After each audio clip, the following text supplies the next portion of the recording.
Hello there, chat and others, to what is probably a quite experimental stream, but we'll see what happens. I assume people can hear me. Uh, you're allowed to say yes or no, but whatever you want to do. So how's everyone doing?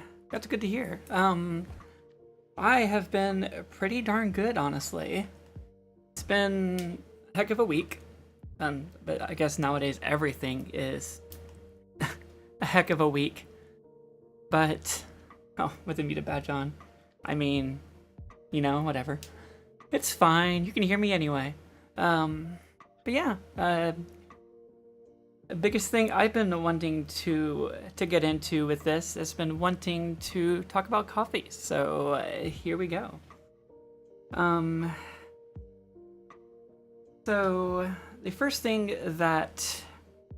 Don't be nervous, it'll be okay. Thanks, Kath. And yes, welcome, Akira.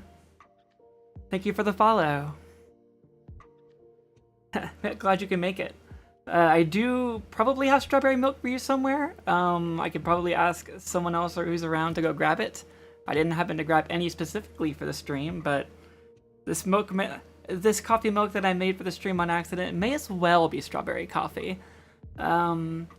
The blend that I made here is very orange forward, and I've been experimenting with it a lot all week. Oh, of course I remembered. You asked for it specifically. Of course I was going to have it for you.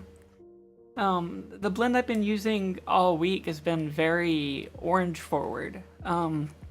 Coffee, if you don't drink the darkest roast you can find at all times, can be a very interesting experience, depending on how you brew it, what you brew it with, the flavors themselves inside the brews, depending on what you make it with. If you haven't had a lot of different kinds of coffee, if you haven't explored that kind of thing and you've only really had...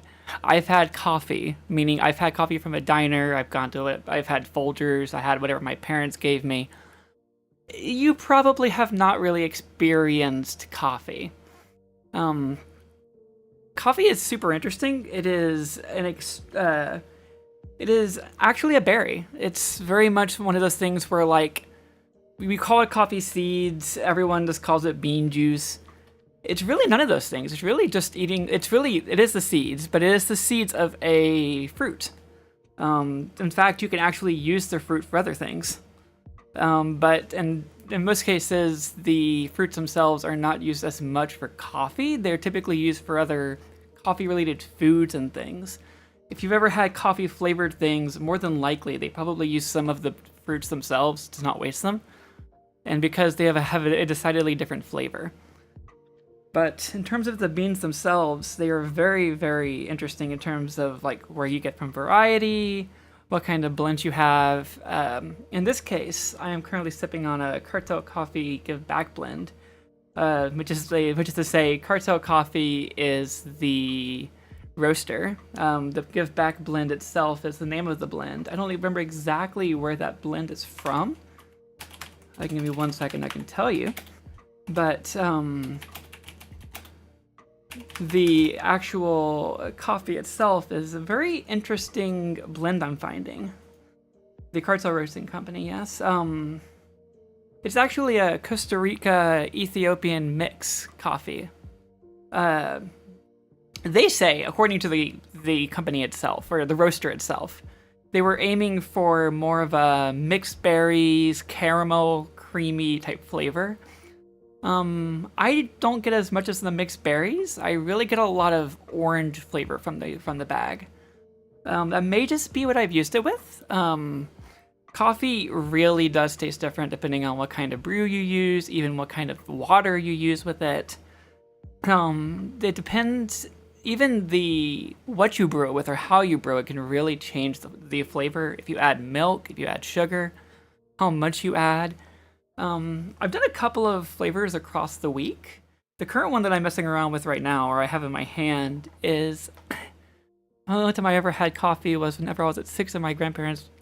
Yes, absolutely. That's what I was saying. If you haven't had coffee from, like, a coffee roaster, or if you haven't or something like that, I don't blame you for not liking coffee. I really did not like coffee growing up either. It wasn't until college where I decided to just go try things, because at some point you just kind of want to go do things. That I decided to go and try coffee. I went to a local-ish roaster in Louisiana, which is nowhere near where I live nowadays, but and even there it was all dark roasts. Dark roasts are not necessarily bad. Roasts themselves are interesting in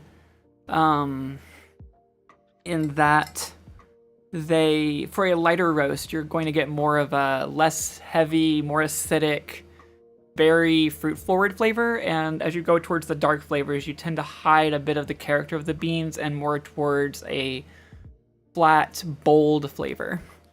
Funnily enough, whenever you mention milk, milk also can really change those kinds of things as well whenever you add it, depending on your kind of milk. And you can make milk drinks by themselves too. Honestly, whenever it's night and it's way too late to drink caffeine, one of my favorite things to serve in the cafe is steamers. Whenever you just take some some milk, and you heat it up and you add stuff to it. I was kind of infamous at a coffee shop that I used to inhabit a couple of years ago, where I would end up drinking about 3 cappuccinos in a row, and then I would be kind of hard limited by the cafe because, well, you don't need a Fox on 8 cups or 8 shots of espresso.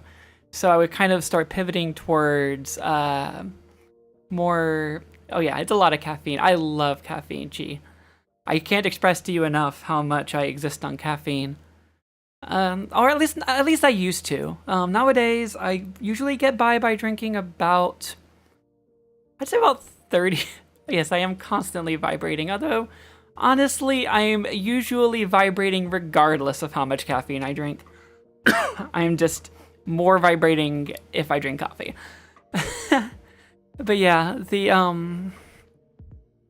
I usually drink about 30 grams or so worth of caffeine for the beans.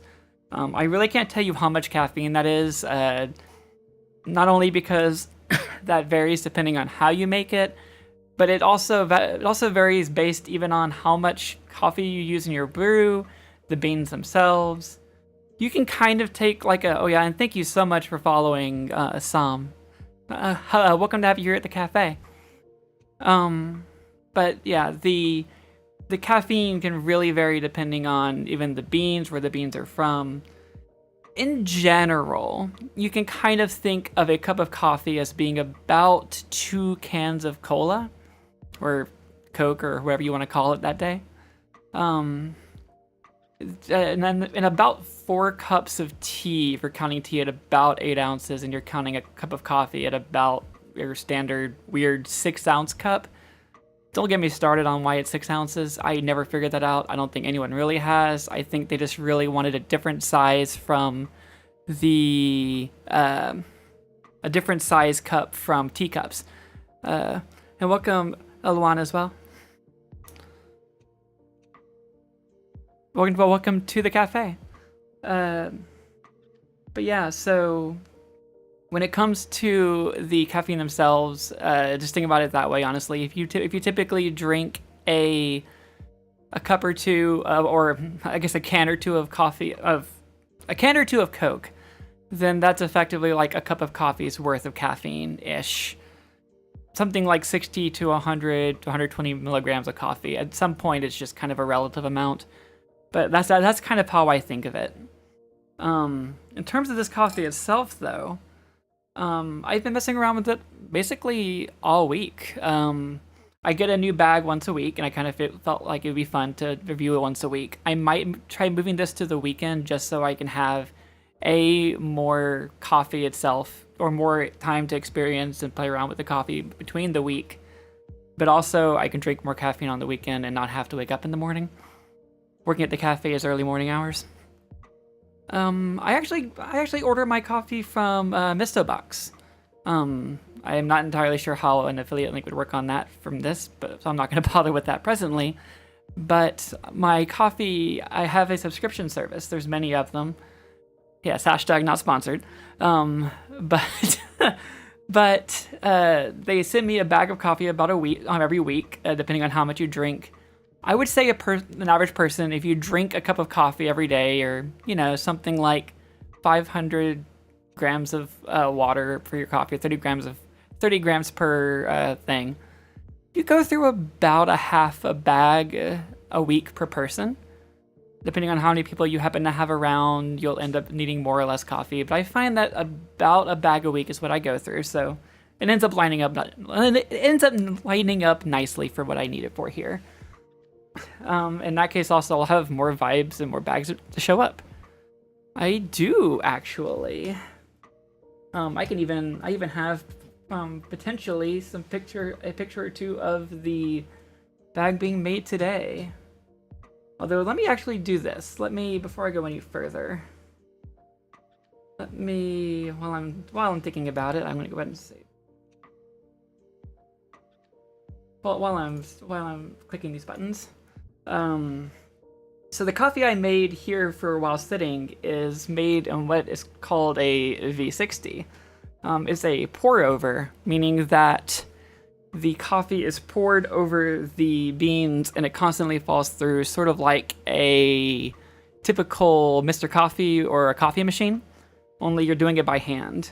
You can actually, there is the real difference between a Mr. Coffee and a pour over, honestly, is just that the pour over itself, you have more control over where it's pouring because you're pouring it. You don't have much of any of that control if you are doing it if you're doing it with the Mr. Coffee. It's just kind of pours down the center. It creates a little well. Some people care about it a lot. Some people don't care about it at all. If you like pour overs and you want an automated pour over, a coffee machine or or what's called percolated coffee, which is what that is, maybe just good enough for you.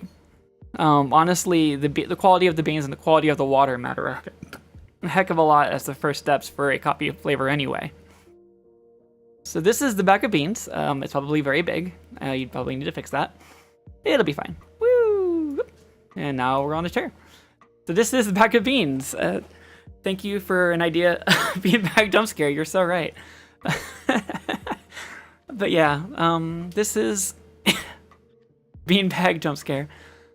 Oh, coffee beans, technically seeds, but everyone calls them beans because they look like beans.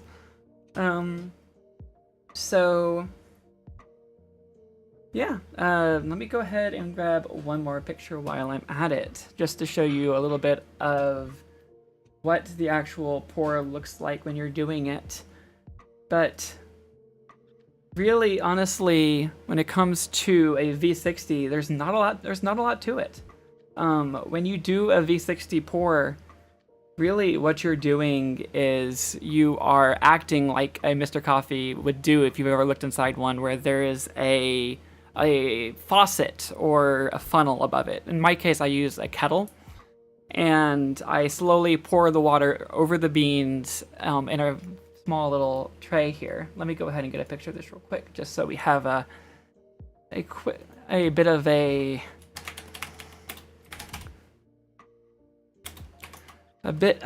visual demonstration here. One moment.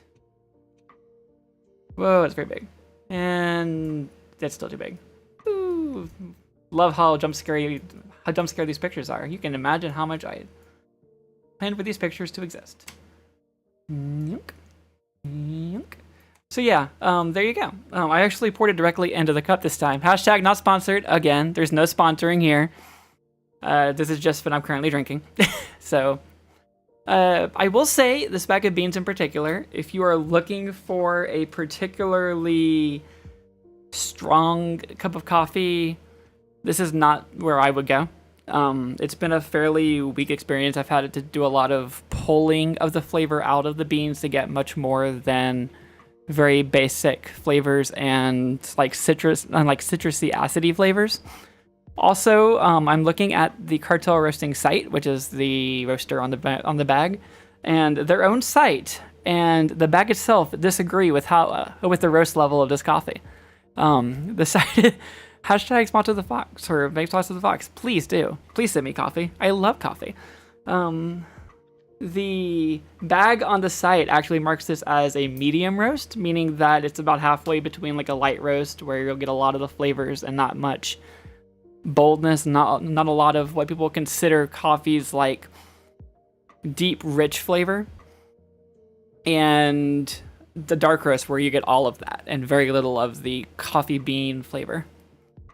Pulling the flavor. Okay, so when you, whenever you're pouring the liquid over the beans, in this case, over the V60, whenever you see how the coffee itself in this picture is frothing a little bit, it looks like there's bubbles on top. I didn't actually want to take a picture of the coffee itself being poured, but easy come, easy go. The coffee itself, as the water, as it's exposed to it, I don't want to say it cooks it, but it extracts the flavor. It's kind of like as the water and the beans commingle, they kind of become like a bit of a mixture inside of the slushy, of the slush itself. This is, as I mentioned, percolation. So as you, on the bottom of this funnel shape on the white device, there's basically a hole and the coffee falls straight through it as it brews. There's many other varieties. I actually plan on doing a quick little tier list after this, just because it's a really easy way to also explain all the different kinds of coffee while we're at it. So that'll be an easy way to explain the other kinds while I'm at it. But in terms of the coffee itself, in terms of this one, I would not recommend to use a V60 or anything like that. I'm getting very little from the actual flavor of the beans at all, which is funny. The other two that I used, or the other two times that I've really messed around with these beans and wrote down the results, I've been trying to keep a bit of a better journal than I have historically with it. I used to keep a coffee journal going, and then I stopped for a bit, and now this is an excuse to get back to it. Love to make cafe recommendations. But I used what was called a clever dripper, which I'm going to go find a better picture of just because I can here. You'll see one later on in a bit anyway, but effectively, imagine if you had this funnel shape that you're looking at here, but there was a stopper underneath. The stopper itself means that the water and the beans can kind of intermingle for a while. And as they intermingle, then... let me go ahead and change out this picture real quick. Actually, I'm going to change the other one. Sorry about this. There we go. But as they intermingle, the flavors can be expressed more. That can have upsides and downsides, depending on how the beans actually end up working with the flavor itself. I'm just going to flip these around. Depending on how they work with depending on how the beans and the water interact, sometimes if you do immersion blends with some beans, you end up with something a bit too acidic. Sometimes you end up with something that's not acidic enough. It really depends on the bean, and it really depends on the kind of style that you're doing, which means that a lot of people who aren't me and obsessive about coffee tend to find a style and a bean that they really like and kind of stick to it a bit, if that makes sense. Now, again, you don't have to do that. You can make coffee however you want to. I just like experimenting as much as I can, and honestly, like clever drippers and things are surprisingly inexpensive if you wanted to try them. They're certainly a lot less expensive than something like an espresso machine would be for sure. And honestly, it's fun. I tried the immersion brewer clever dripper about twice this week. Once I did it with like a 4-minute infusion and a medium fine grind. That really means that I let the beans sit with the water in the little clever dripper for about 4 minutes worth of just soaking before I did the drain. Best cheap brands of coffee you can get from the grocery store. Honestly, that's a good idea, and honestly something that I think would be a lot of fun to do with cupping. Which, explaining cupping, you have $5. Honestly, for $5, you can get not the worst beans you're gonna find. I think the biggest change you can make in grocery store coffee is to get some kind of grinder and get whole beans. Desperately begging people, unless you drink so much coffee that you're going to use it instantly, to not buy pre-ground coffee. I know it's convenient, I know it's quick. Grinding coffee immediately starts releasing the aromas, immediately starts releasing the flavors of the coffee itself. A lot of coffees are just going to taste a heck of a lot worse if you pre-grind them, or even like wait an hour after you grind before you drink them. So I kind of have a couple of grinders that I've had over the years. I've started using a really cheap spice grinder. I've had a fully manual little spinny grinder. You don't have to spend a lot, and honestly, anything is going to be better than pre-ground. I mean, yes, Neona, theoretically, if you want to do pre-ground Folgers and with the hottest water you can make and drown it, yes, that does make coffee. I would actually argue that the hottest water you can make is not a bad thing. Coffee, candy, coffee. Yeah, that's, whenever I mentioned earlier coffee fruits, that's where they go. Coffee, candy. That's why coffee candy tastes slightly different from coffee, unless they're using something like instant coffee to make it. Chocolate covered coffee beans ground up into coffee. I think the coffee or the chocolate would be interesting with that. I'm trying to think of what would the chocolate do if you just decided to introduce specifically espresso beans. I think if you're having espresso coffee candies, but I'm saying like if you're just having cheap awful not awful, but cheap coffee candies. The reason why they had that weird fruity flavor is that they're just using the coffee fruit to introduce some coffee flavor while also not tasting quite like coffee at all. And yeah, I think if you decided to pass chocolate, I would almost say that your best bet is probably going to be cupping if you're going to try that. But even then, the water and the chocolate are just going to create an interesting paste on the... Yeah, and a coffee paste on the bottom of your filter at best. Although grinding espresso coffee beans sounds like a great way to, for just once, destroy your grinder. Do you recommend destroying your grinder? No. Please don't destroy your grinder. But yeah, in general, as I had mentioned, I definitely do recommend using whatever water happens to be available in terms of that. I would recommend if you don't have great water around you to definitely use filtered water or bottled water or something like that. If you do have decent tap water, absolutely viable. If you really get into the hobby, water profiles themselves can change how beans taste because the water, if water is a bit harder or a bit softer, depending on the minerals in the water, that can also affect how things are flavored. I wouldn't necessarily always use distilled, just because distilled water doesn't have any minerals in it. It doesn't taste very interesting. Also, thank you for the follow, Spookbutt. Welcome to the cafe. In terms of my opinions on this coffee, in terms of the infusions, I definitely found that a coarser grind or a larger grind, whenever you grind coffee, you can, depending on your kinds of grinder, if you have a setting for it, you can choose between a really fine grind to really small particles or a coarse grind for really big and, I don't want to say bulky, but really big particles for more surface area, depending on the surface area that you want to be able to soak the coffee with. Some coffees do better with one or the other. In general, you want it to be as fine as possible for something like a V60. You want it to be as fine as possible before you have nothing but acid. For a clever dripper, you want it to be fairly coarse because the infusion will otherwise just end up not really having as much contact as it needs to taste as flavorful as it can.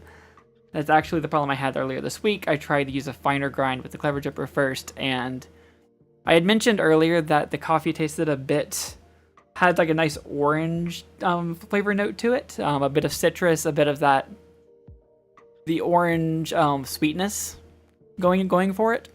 It was a lot more muted when I used a medium fine grind. It kind of had a weird aftertaste of like a slightly unripe pear, which was not great. But it was just a little bit too little acid and a little bit too much fruit to make it really taste like what you would expect coffee to taste like. But this is a light grind anyway, so you're not going to have a lot of what you're expecting with boldness initially to begin with. Yeah, it was just a really weak brew the first time. The next time, this morning, I believe, I tried with a medium course with the exact same amount of time, 4 minutes. Both times I used about 500 grams of water and about 30 grams of coffee. That's really just preference for how much coffee to water ratio you use. It really can change the flavor depending on how much coffee you have, how much you end up wanting to use for the, how much coffee you end up wanting to use for the flavor you're wanting, how much caffeine you're wanting in your flavor. In general, I recommend you find a ratio of flavor you like and stick with it. I tend to like 30 to 500. I know people who like more like a 25 to 500 or even like a 35 to 500 ratio. 500 mils just being a really convenient number for math. It's half a liter. If I want to double it up, I do 60 and I have a full liter of coffee. If I want to do a smaller one, like this cup that I made for this stream, I can do 2/3 of I can do 2/3 of 30, have 20 grams of coffee, and then do like 333 grams of water. In the end, it really just matters for the ratio for how much coffee you want to drink and how much caffeine you want in your life, honestly, which you can't really have enough. Honestly, I would recommend against this coffee with a V60. I think that's my entire review. Whenever I used a more coarse, a liter of coffee, I'm not going to say I haven't done it. I'm not going to say I haven't drunk a liter of coffee. I've definitely drunk a liter and some of coffee, which is probably not a good thing, but I can pretend that it was entirely for guests and I had plenty of people at the cafe to serve and it wasn't just for me. Definitely. Almost certainly. Don't worry about it. Don't worry about it. It's fine. It's fine. Everything's fine. I love coffee. Anyway, but yeah, also, I tried this V60 with some oat milk, expecting that the oats and I think a liter of coffee you need for a big cup. You need a big cup of, at that point, you may as well just be drinking out of the, you may as well be drinking out of the, whatever you put it in, the 2 Snorlax mugs. That is true. You could just put it in 2 giant 500 ml mugs. I was going to say you could just drink directly out of the thing that you put the coffee in. Carafe. There we go. Thank you. Thank you, Chris Moon. I can't think of words, apparently. Honestly, though, why don't I have a 1 liter sized cup of coffee mug? If anyone wants to send me a gift for Christmas, there you go. The one thing that this cafe needs is a liter sized mug.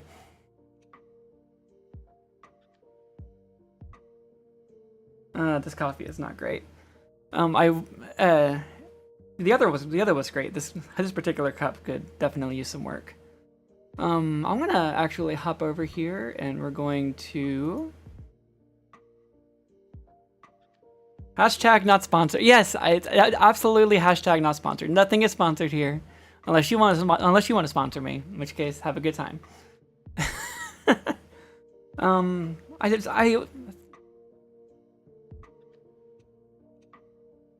I figured that for today it would be fun to go ahead and do a quick tier list, and that way I can also explain a bit of how the different kinds of coffee work. Let me go ahead and scoot you over a little bit here.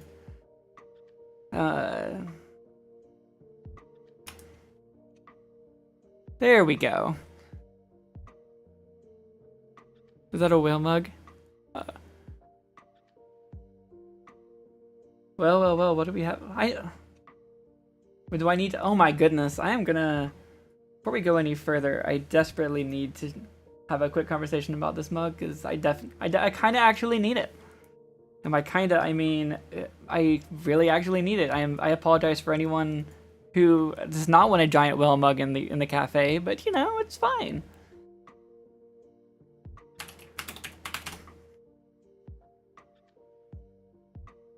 It is so big.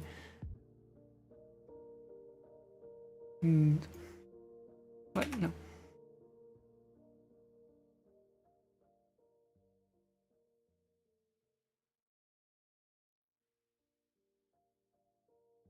We're just gonna stick it over the other cup of coffee because honestly, the whale mug is far more fitting for this current conversation, I feel. Beautiful. What a beautiful cup of coffee. Yeah, it's the more important mug. One was just a cup. This is a mug. And when it's a mug, you know you're doing something right. So, I figured the easiest or the most interesting way for this tier list to go is going to be to go through each one, explain what it is, and then organize it. It looks very hard to clean, but it's fine because I mean, let's see. I really want to actually figure out how you would drink out of this whale. Like, I feel like it would be most fun to try drinking from it from like the top lip, but then you're gonna have to like balance it and swing the coffee around the back. If you drink it from the front lip, you're just cheating, and it's also the easy way. Oh, that's... It bites you on the nose with every sip. It should. I mean, honestly, I feel like more coffee should... Look, I'm not saying that the chat doesn't want to low-key make out with the whale here. We're discussing drinking out of a whale. It's fine. That's normal coffee talk. I sure would probably save the whales. I mean, look, this is hashtag not sponsored, but also trying to save the whales here. I mean, you end up being on the whale's lips more often than not that day. It's probably the most lips you're probably touching that day, to be honest. So anyway, back to whatever this... Oh, he invites you out with a coffee date and pulls out the mug. You'd be extremely freaking happy and start sipping a whale, I guess. You steal it. But well, hang on. So are we saying that there's some kind of connection where you bring the mug on every single date and it just passes along?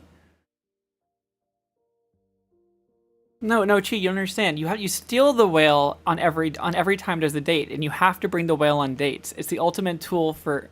No, you take it... You're keeping it, eh? Are you? I see. So I guess the real answer is, if anybody is trying to figure out what Cathelios needs in life, it's a whale mug.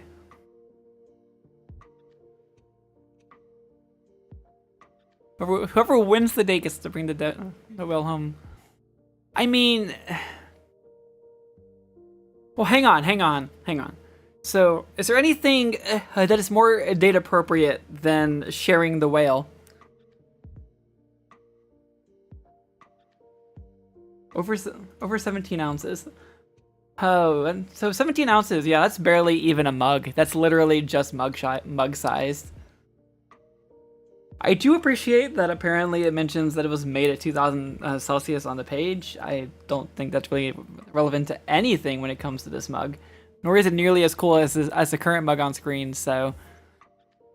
If people want to click over and buy a tiny, insufficient whale mug compared to the one we're currently showing off, you're hashtag not sponsored allowed to, I guess.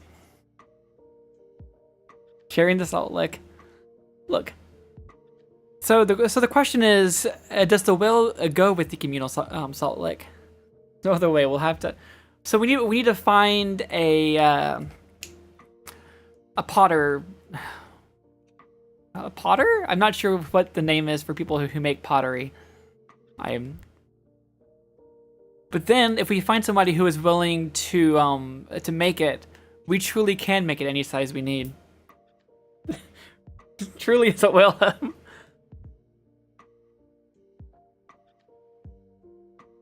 If chat truly can find a larger whale mug, it will absolutely replace the current mug.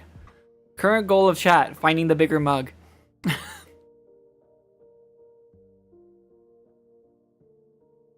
And I'm scared that the challenge may have followed up. Well, that's more of a vase, though. Gonna turn this into a pottery tutorial screen, then we can craft our own. I feel like the answer is to find... You're telling me you wouldn't drink a vase of coffee. You know, calling me out probably does work, and especially since that first one probably is also a vase, but at least I can like realistically imagine pouring coffee into the mouth of the whale to then drink afterwards. Thank you for the follow also there, Wakraya. I hope I pronounced that right. Oh gosh, he didn't wait. I'm terrified. It does have a drainage hole, which, are you planning on stopping it up? Huh. I feel like we need more of a unless we're planning on this may become the communal cupping whale. Which, speaking of cupping, let me go ahead and over here real quick. Give me 1 second. So I can see things. You drink from the bottom, I see. Contact us for a whale up to 16 inches. I see. So that truly is going to become the... Oh. Well, that just worked. Huh. So I do feel like this one, unfortunately, would work better. And there's a reason for that. And the reason I'm saying is because if you were to go with this whale and plug up the bottom, then theoretically you could use it for like a communal cupping ceremony thing. Because neither of them are going to be pleasant to drink from. But when it comes to cupping, which is this one, which is this little guy right here, effectively what you do is you would pour a pile of exactly cupping. It's so the first way anyone ever made coffee was to basically just pour some water on some grounds. You just kind of pour them, stir them to make a slurry, sip. Cupping basically is the result of that. It's done by a lot of, I use the word very loosely, professional coffee coffee aficionados, coffee tasters, professional coffee people, or people who are the people who are responsible for doing roasts and things, and they don't want to end up drinking a lot of coffee, but they need to test the flavors. Where you mix a slurry of water or of hot water and the beans, and then you wait for a little bit for them to mix together in the same way you would do for like an infusion. And then you take a spoon and you effectively scrape off the top foam that results, and then you effectively use a spoon to take very small sips of coffee as you go, and effectively slurp it to get nothing but the flavors of the coffee without really drinking it. Which is why I was saying that would work with this, because you could definitely get a spoon in there. As long as you plug the drainage hole. How large is this thing? 4.5 inches. Okay, it's smaller than it could be. Maybe if we had a custom drainage hole succulent pot house planter with drainage hole. But in terms of it, I definitely would say that it's definitely something that you do on occasion. It's definitely something that is more of a ritual type thing, which is why I was saying that it would be a lot of fun for what Cathelios mentioned earlier about trying the cheapest cups of coffee in the supermarket, of just getting a bunch of a small amount as I can possibly get of the cheapest beans I can find, because otherwise I'm just gonna have a never-ending pile of beans I'm not gonna use, and slowly try to do cupping with the best beans you can buy for $5, which I'm going to put as the artificial limit on that one, because I mean, why the heck not? It's definitely something to do on occasion. It's definitely something to do more ceremonial, or wanting to try a bunch of coffees, or if someone's visiting the cafe and you want them to try a bunch of different flavors. Sometimes if you find coffee roasters and coffee shops, they might do cupping days where they'll have a bunch of their beans that they've been working on have together, and they will either provide you a spoon or you can bring your own spoon. People are very particular about their spoons. I don't get it. People spend a lot of money on cupping spoons. People have hobbies. But the long and short of it is, it's really meant for specifically tasting the coffee itself in its purest form, without any of the percolation, which is the coffee falling through. If you show up at the liter coffee cup, do they kick you out? I mean, if you show up with a liter coffee cup to a cupping ceremony where they've already poured the cups, they might ask you what on earth you're doing, and then probably hand you a ladle.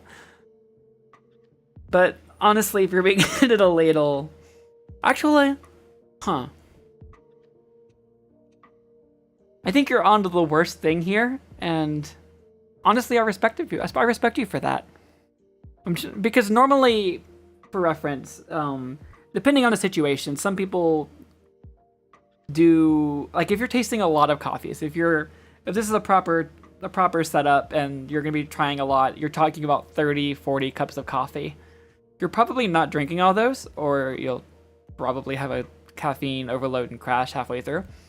Most times you'll end up having a little small, I call it I think spittoon, but it's not really one. It's like a little bowl or a little cup where you'll end up spitting the coffee into, and then having some carbonated water or something like that to clear your palate.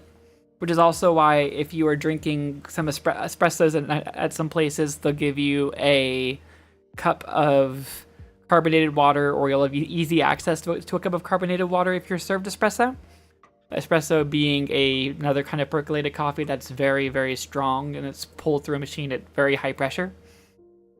And also, depending on your kind of coffee, you might be handed it with other drinks, but usually it's with espresso or with cupping, because the idea of espresso in general is, and it comes from this little machine here, that you get whenever we're talking about whale-sized cups here, there's a lot of coffee in that. Whenever you make an espresso, you're kind of condensing all of that flavor, all of the caffeine, all of the acid, all of everything, from about usually 6 to 10 ounces down into 2 ounces or an ounce, depending on your kind of pull. It's a very, very, very small cup. I don't actually have one currently on screen, so we're gonna hop over real quick and look for. But yeah, so here you go, an example. Yep. An espresso shot where, yes, if you were to fill a whale with one of these with these tiny cups of coffee, you could probably accidentally have caffeine overdose and kill yourself. There's that much caffeine in that little amount of space. In general, if you go to somewhere and you get like a cappuccino or a latte, depending on the place, they might either have a single or a double. A double would be something like this, or depending on the place, they might just do both into the same cup. You notice how at the end of this cup, so on this cup itself, you notice how there's a couple of layers. There is The black on the bottom, and then there's a top, which is called the crema. The black underneath is the espresso shot. The top is kind of an aerated froth that used to be considered really bad, and people tried to avoid it. And then they realized that the crema itself actually tastes good, but it looked unappealing. Starbucks meth death. Beautiful. I mean, to be fair, whenever I said that I used to drink, 4 doubles, this is the kind of coffee that I'm saying that I would drink 4 of at a time. Over a lunch break or so. It's beautiful. Look. If you don't put glass near you when you're doing it, then it's fine. If you can feel your heartbeat, everything is correct. I think. Probably. Oh, good. It's impossible to overdose because the coffee mugs shatter. No, you don't understand. The coffee mugs are not made of glass. That's fine. As long as you get ceramic cups. Learning so much about me, Chi. Well, if it helps, I don't tend to drink coffee at night, so it's fine. It's true, it is self-regulating. Gosh. But yeah, so when it comes to these, like, if you end up asking for something like a quad cappuccino or something like that, you'll end up getting, usually for a coffee drink, you'll have 2 shots worth or 2 of these 1-ounce pours. And whatever you have else with it, whether you have like some milk to match, or if you drink it straight, or however you end up wanting to do it. It's about 1 ounce-ish if you look per pour. It's only 9 p.m. It's like, I mean, it's 5:48 over here, which, I mean, you can call. Yeah, you're right. It is basically night. It is basically hardly night. Caffeine stays in your body about 12 hours, depending. So if you're trying, but it starts half-lifing at around 3/4 there. So if you're trying not to have any caffeine in your body when you try to sleep at like 10 because you're awful like me and in an attempt to have a normal schedule at least once in a while, don't recommend it. It's very boring. I'm a very boring fox. If you attempt to have a normal schedule in your life, usually stop drinking coffee about 3, but obviously today I'm not doing that because coffee is fun and why not? Yeah, exactly.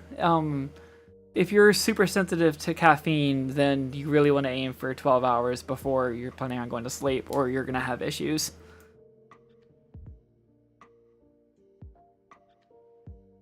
However, at this point, so at this point, I am now slightly worried about thinking about what a well amount of espresso would end up doing. That doesn't make you hyper or anything. So that could be one of 2 things. Either you have ADHD or you have an insane tolerance. It really depends. I mean, you can also be insensitive to it. Most of the time in my reading about it, insensitivity to caffeine tends to follow ADHD because caffeine largely acts like a very, very weak version of what ADHD meds almost can tend to end up doing if you're taking something like Ritalin, where it's just a stimulant, and the stimulant causes either better concentration and like almost like a relaxed effect, depending on the person. Honestly, it is how I end up treating a lot of my ADHD personally, is just drinking caffeine. I find it a lot nicer than taking meds, personally. But is that better? I don't know. That's what I do. So in terms of it though, I would honestly say that the espresso machine is something that I'll seek out once in a while. I would love to own a machine myself. A good espresso machine costs a lot of money. I don't have a lot of money lying around, nor counter space. I probably will start trying to save up soon for one though, just because it'd be fun once I can find room on the counter and room to figure out where on earth it's going to be. Yeah, exactly. Counter space is the real cost. It is. The machines at best are about 3 times as large as my current coffee setup, just overall in volume. Although they're all packed together at least. If you're wanting to have a really proper one, then you can spend. Can they hang? I don't. So the thing is, they need a lot of bars of pressure to function because the way they work is they're a pressurized vacuum that just pushes really hard against the beans and forces the water through. I'm not convinced that's going to not cause some interesting amount of swinging if you attempt to do that while hanging from a chain, unless you put like 4 to 8 chains in each direction and kind of make like a complete suspended situation. I would. You can, yeah. It definitely. I mean, yeah, agitating the beans can improve the potency of coffee just because it does end up introducing more water to the outside of the beans. So caffeine itself, when it comes to, if you're talking purely about caffeine potency, is the pandemonium coffee machine. Lord have mercy. When it comes to caffeine itself, simply running water over coffee beans is, at least if it's hot water, is usually enough immediately to get caffeine extracted from coffee. The more you expose it to it, the more sides it hits, the more caffeine will be extracted, but usually anything past initial contact with the hot water is purely for flavor. If you're trying to just have instant caffeine, you can drink some dirty coffee water and you'll get the same amount of caffeine in you. And probably a tummy ache. But, I mean, look, small victories. Instant coffee, small tummy ache. You can hang, you'll be fine. Still shaking espresso at the small cost of a heavy machine full of superheated water. Swinging around. Yeah, it's true. I mean, honestly, I feel like if you were to make it, you could make a pendulum out of it. You could. Tina has once again adjusted the coffee machine. Please at your own caution. Oh gosh. Oh no.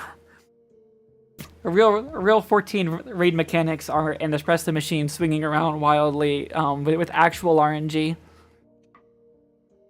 Fights no longer normalized. Everything is pure RNG and it's entirely an espresso machine. So back to that's what we have to look forward to in P8S. Probably. I mean, I haven't seen the fight. I haven't looked into it. There's at least a chance that that's technically true. And honestly, I'm going to believe it's true until I'm shown otherwise, because that seems like the better way of handling it, honestly. So if an espresso machine is incredibly pressurized, boss dies in phase 1, but you still have to shut down your espresso machine in phase 2. Oh gosh. Oh, is that what the phase transition is? It transitions into an espresso machine. Does that mean that the beginning of it's a pour over? Which I'm gonna go ahead and mark up here and drinking every day because that's literally what I use every day, almost all the time. Although I think that's actually what I was gonna do for a separate one. Where's the actual pour over? This one. In which it is just the only pressure that's being applied, unlike an espresso machine, which applies literal bars of pressure or atmospheres of pressure, is just gravity. It's still percolation, gravity still pulls it through, there's no sitting around in it, but it does work pretty well. It's also fun to do a V60. You should. It's very fun to do a V60, or a W60 in this case, in that picture. W60 versus the V60, the only difference is it's a modification, one of the heads of the... Well, let me see if I can find a better picture of a W60. The heads of the... Mario W60. The heads of the... there we go. Come on. I have a better... Oh, that's just too big. Whatever, it's fine. So there's a World Coffee Tournament, effectively, in which the top coffee baristas from each country kind of meet together and try to make the best coffee. They make very inventive cups. You can find videos of past tournaments, and I think there's even one currently going on, and I believe it's Germany, but I could be wrong. I know there's one currently going on for the current World Finals right now, even. Where they attempt to make their own special How's that even judged? It's entirely subjective. But there are, well, okay, it's half subjective, half objective. The objective bit comes down to, are you using depending on how you prepare the coffee, the exact what temperature the coffee comes out at, how does it measure in terms of its acidity. But then there's a lot. Oh yeah, there's absolutely a world coffee I think it's a World Coffee Championship. I think it's the, you know what? Coffee Championships. Yep, that's what it is. World Coffee Championships. There's your logo. And we can learn more about it temporarily if we wanted to. Yeah, there's specific grinder procedures. It is currently, okay, it was from September 27th through 30th. I was a little off, and it was Melbourne, not Germany. I apparently can't remember things. How do we nominate our girl Fryxie to have her tournament arc? By me working far more in shops for years and years and years than the current one here, to be honest. We're talking about people who go way out of their way to become very, very, very good at tasting coffee and making coffee. It's a very interesting thing to watch. I'll definitely put it that way. If you've never watched it, if you can even look at the little symbols on the left saying what they're judging, depending, and where the World Coffee Championships in Milan were these particular championships together. The Melbourne ones were the World Barista Championship and the World Brewers Cup brought together. So this was the big one this year. And thank you for following, Shumai. It's speaking as a man who can barely tell what actual food tastes, I can show that this coffee has hints of this. So that's funny. I also have issue tasting flavors of food unless they are super, super, super strong. Coffee specifically, I don't have that issue as much because whenever you're doing coffee tasting, you tend to end up, and it's kind of a weird way of saying it, but slurping it or really wanting to expose the flavors to the top of your palate, where you end up trying to do as much as you can to aerate it into your nose, especially blowing out your nose ahead of time before you do it, and also the other. Also, welcome to the cafe as well, Velocitrus. Hello. Coffee is good. Love coffee.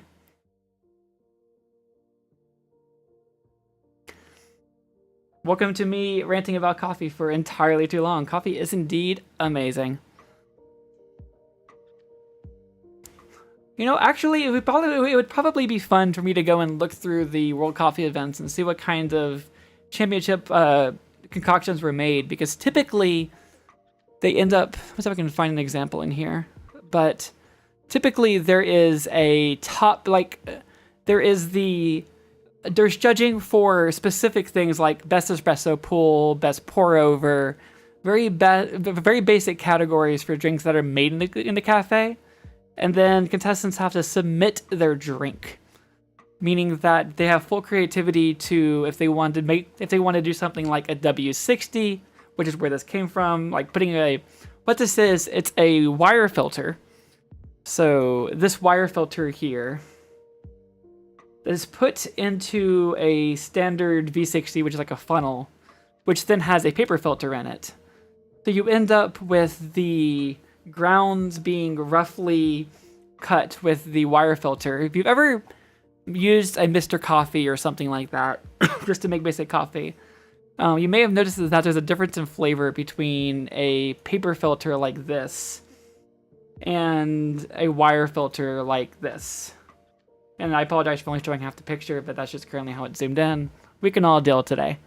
They have a different flavor profile depending on what kind of coffee is being made and how it's being used. So one may taste better than the other, or even combining them might be really good. It really depends on the beans. A lot of the times I end up trying a W60 before I try a V60. If you buy a W60, you get a V60 alongside with it. So basically, you're just buying both at the same time because you can always just use a W60 without the basket. It's just a little removable thing. But effectively, you end up doing little pours like this. We can even zoom this in a little bit so we can see what we're... Yeah, there we go. I think that might even be the exact kettle neck, or a very similar kettle neck, water heating thingy bopper. Does the W60 make it taste like WD-40? So, funny fact, I have absolutely accidentally gotten WD-40 in my mouth. It does not.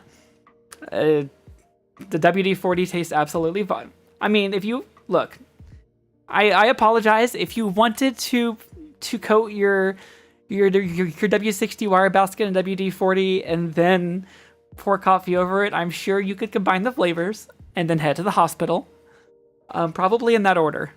But you could do it. I'm not gonna say you couldn't. Hashtag not sponsored. Please don't do this. You could do it. Please don't do this. You could do it. Gosh. It's a great honor for your tetanus. So is this where the anti-vax movement has gotten? Are we talking that WD-40 is solving tetanus?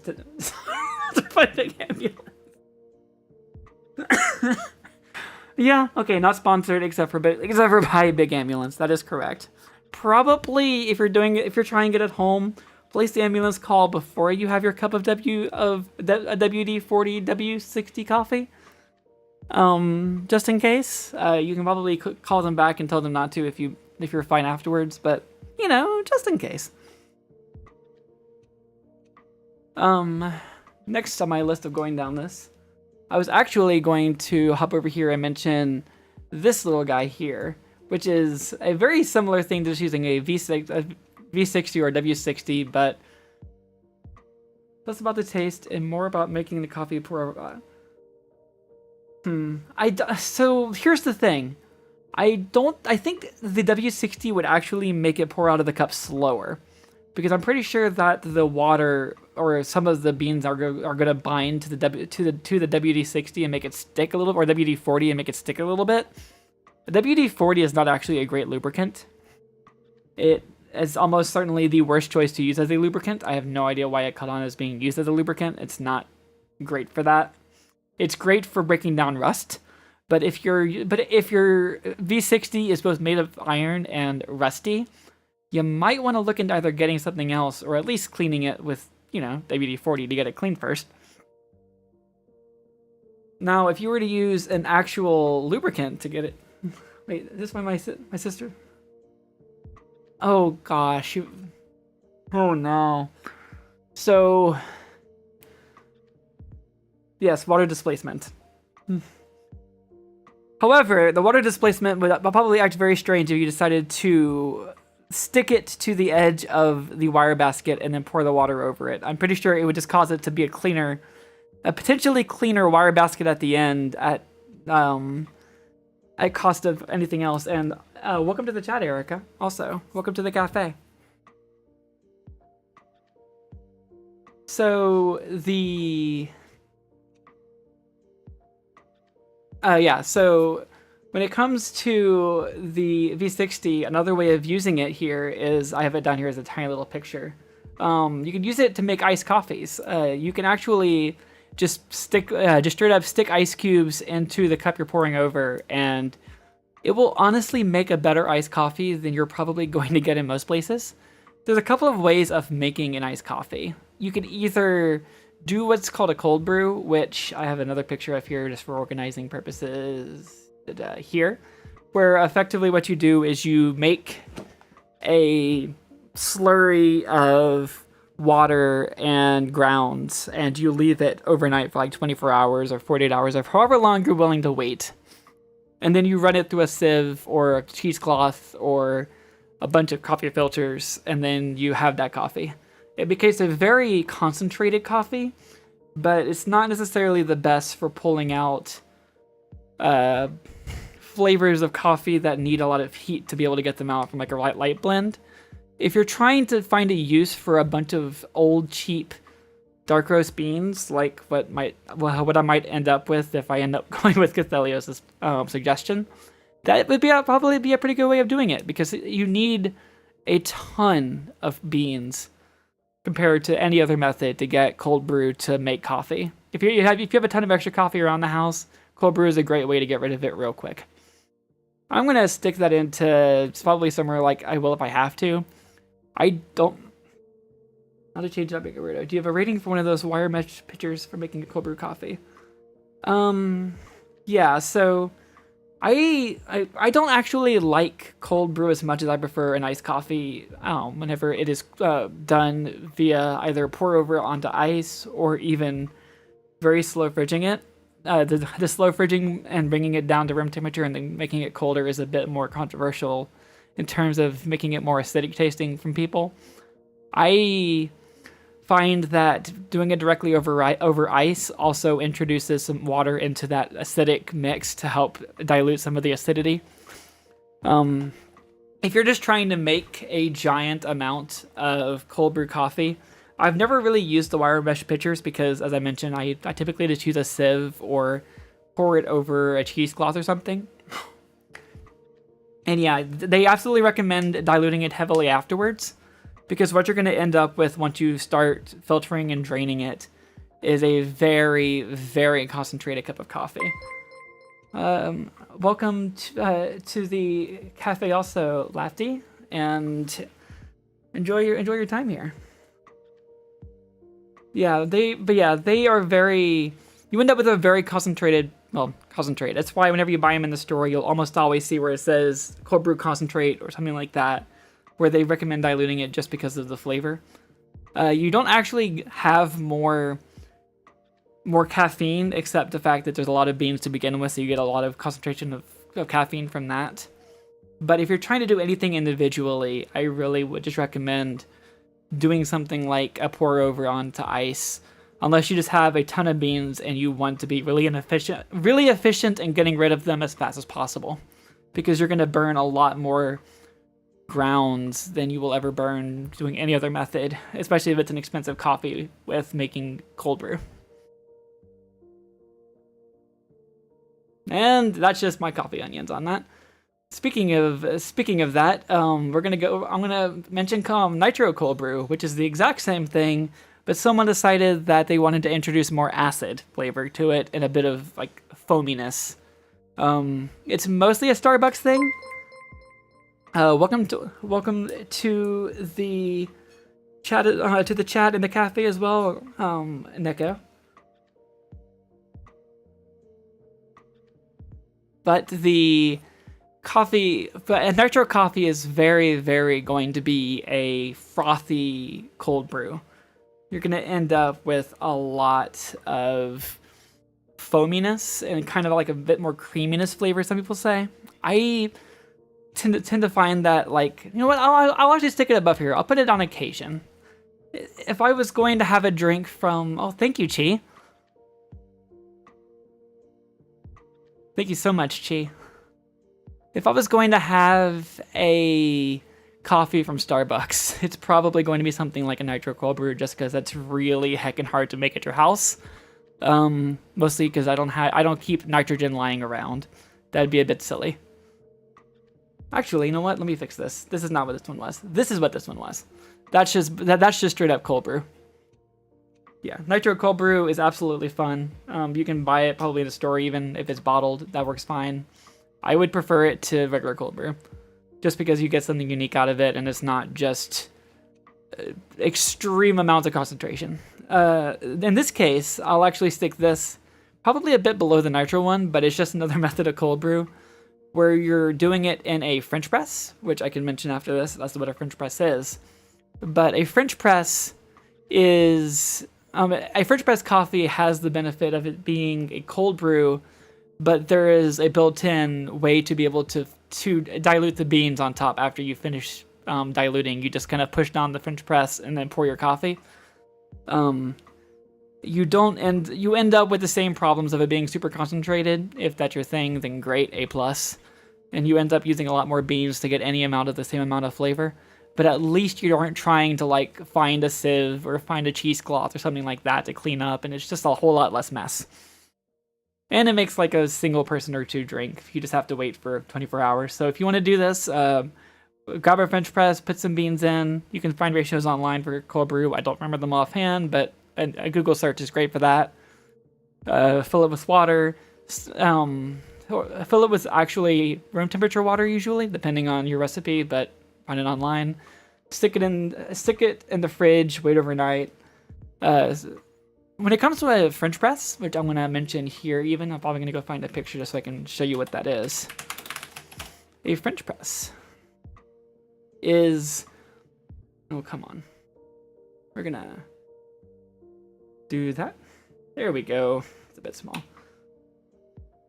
Come on. Come on. Me being angry at the thing. Anyway, let me find.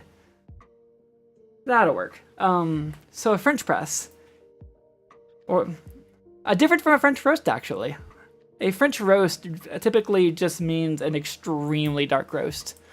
I don't know why it ended up being called a. Oh yeah, a blonde roast is just another way of saying a very, very, very light roast. It's just because you end up with a brunette roast. Probably,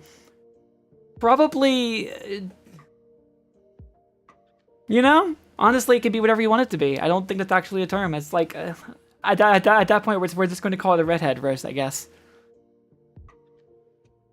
Where does balding? I think balding coffee actually is highly associated with cowboy coffee, which is cupping coffee, but then you just straight up drink it and ignore the fact that there's grounds in it. Yeah, it's not actually a real thing. But yeah, blonde coffee absolutely is a real thing. It is just a Starbucks way of phrasing light roasts. I don't know why they refuse to use normal terms like small, medium, large, or a light or a dark roast. They have to be very silly. A French roast typically tends to be darker than a dark roast, by the way, depending on what your definition is. None of this is standardized. That's just what people tend to call it. And a French roast typically just means you're gonna have zero acid and all the dark flavor, all that dark boldness. It's actually, if you have something like a community coffee or something like that from a lot of southern, like really southern roasters, you'll end up finding a lot of French roasts just because like the beans that they tend to use tend to not be the best. Speaking on that, usually you can tell the confidence of a place's beans and the quality of them by how willing they are to give you a light roast. If they prioritize dark roasts, if they prioritize French press roasts, it usually means that, and not always, this is caveated, but usually it means, yeah, it's burnt. Usually it's intentionally going to be cooked out so that, oh, come on. Usually it's going to be a bit cooked out just so you have less flavors of the cheap beans that they're using and a lot more flavors of just straight up coffee flavor. I use in air quotes.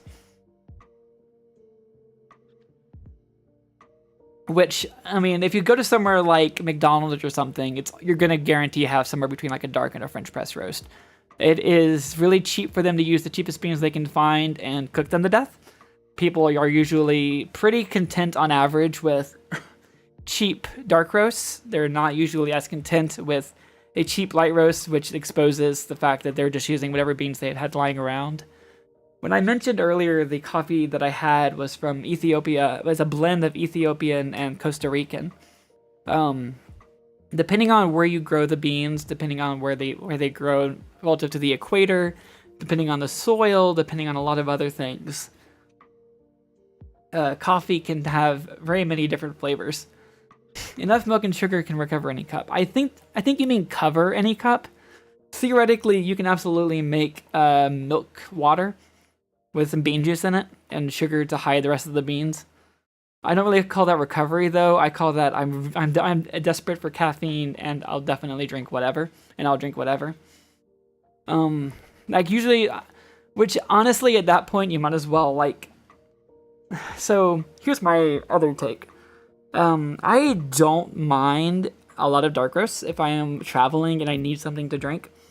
If I was to stop at a place that I know I can get a coffee from, in general, McDonald's is going to be the better place to get a coffee from, even compared to something like Starbucks. If you're looking for coffee, like actual coffee, their McCafe roasts tend to be a better roast than whatever the heck Starbucks uses on average, and which is a strange statement to make. I know that for years, people found the coffee at McDonald's to be god awful, and before their whole McCafe trying to rework everything, and behind the scenes they just have an automated machine making the cups, so like there's no human intervention whatsoever in between it, so it's very consistent to begin with. They moved to that, so it fixed a lot of the issues with their coffee enough that it's a very consistently low medium tier pour versus something like Starbucks, where if you ask them to pour you a cup of coffee, first they'll ask you why you're doing it.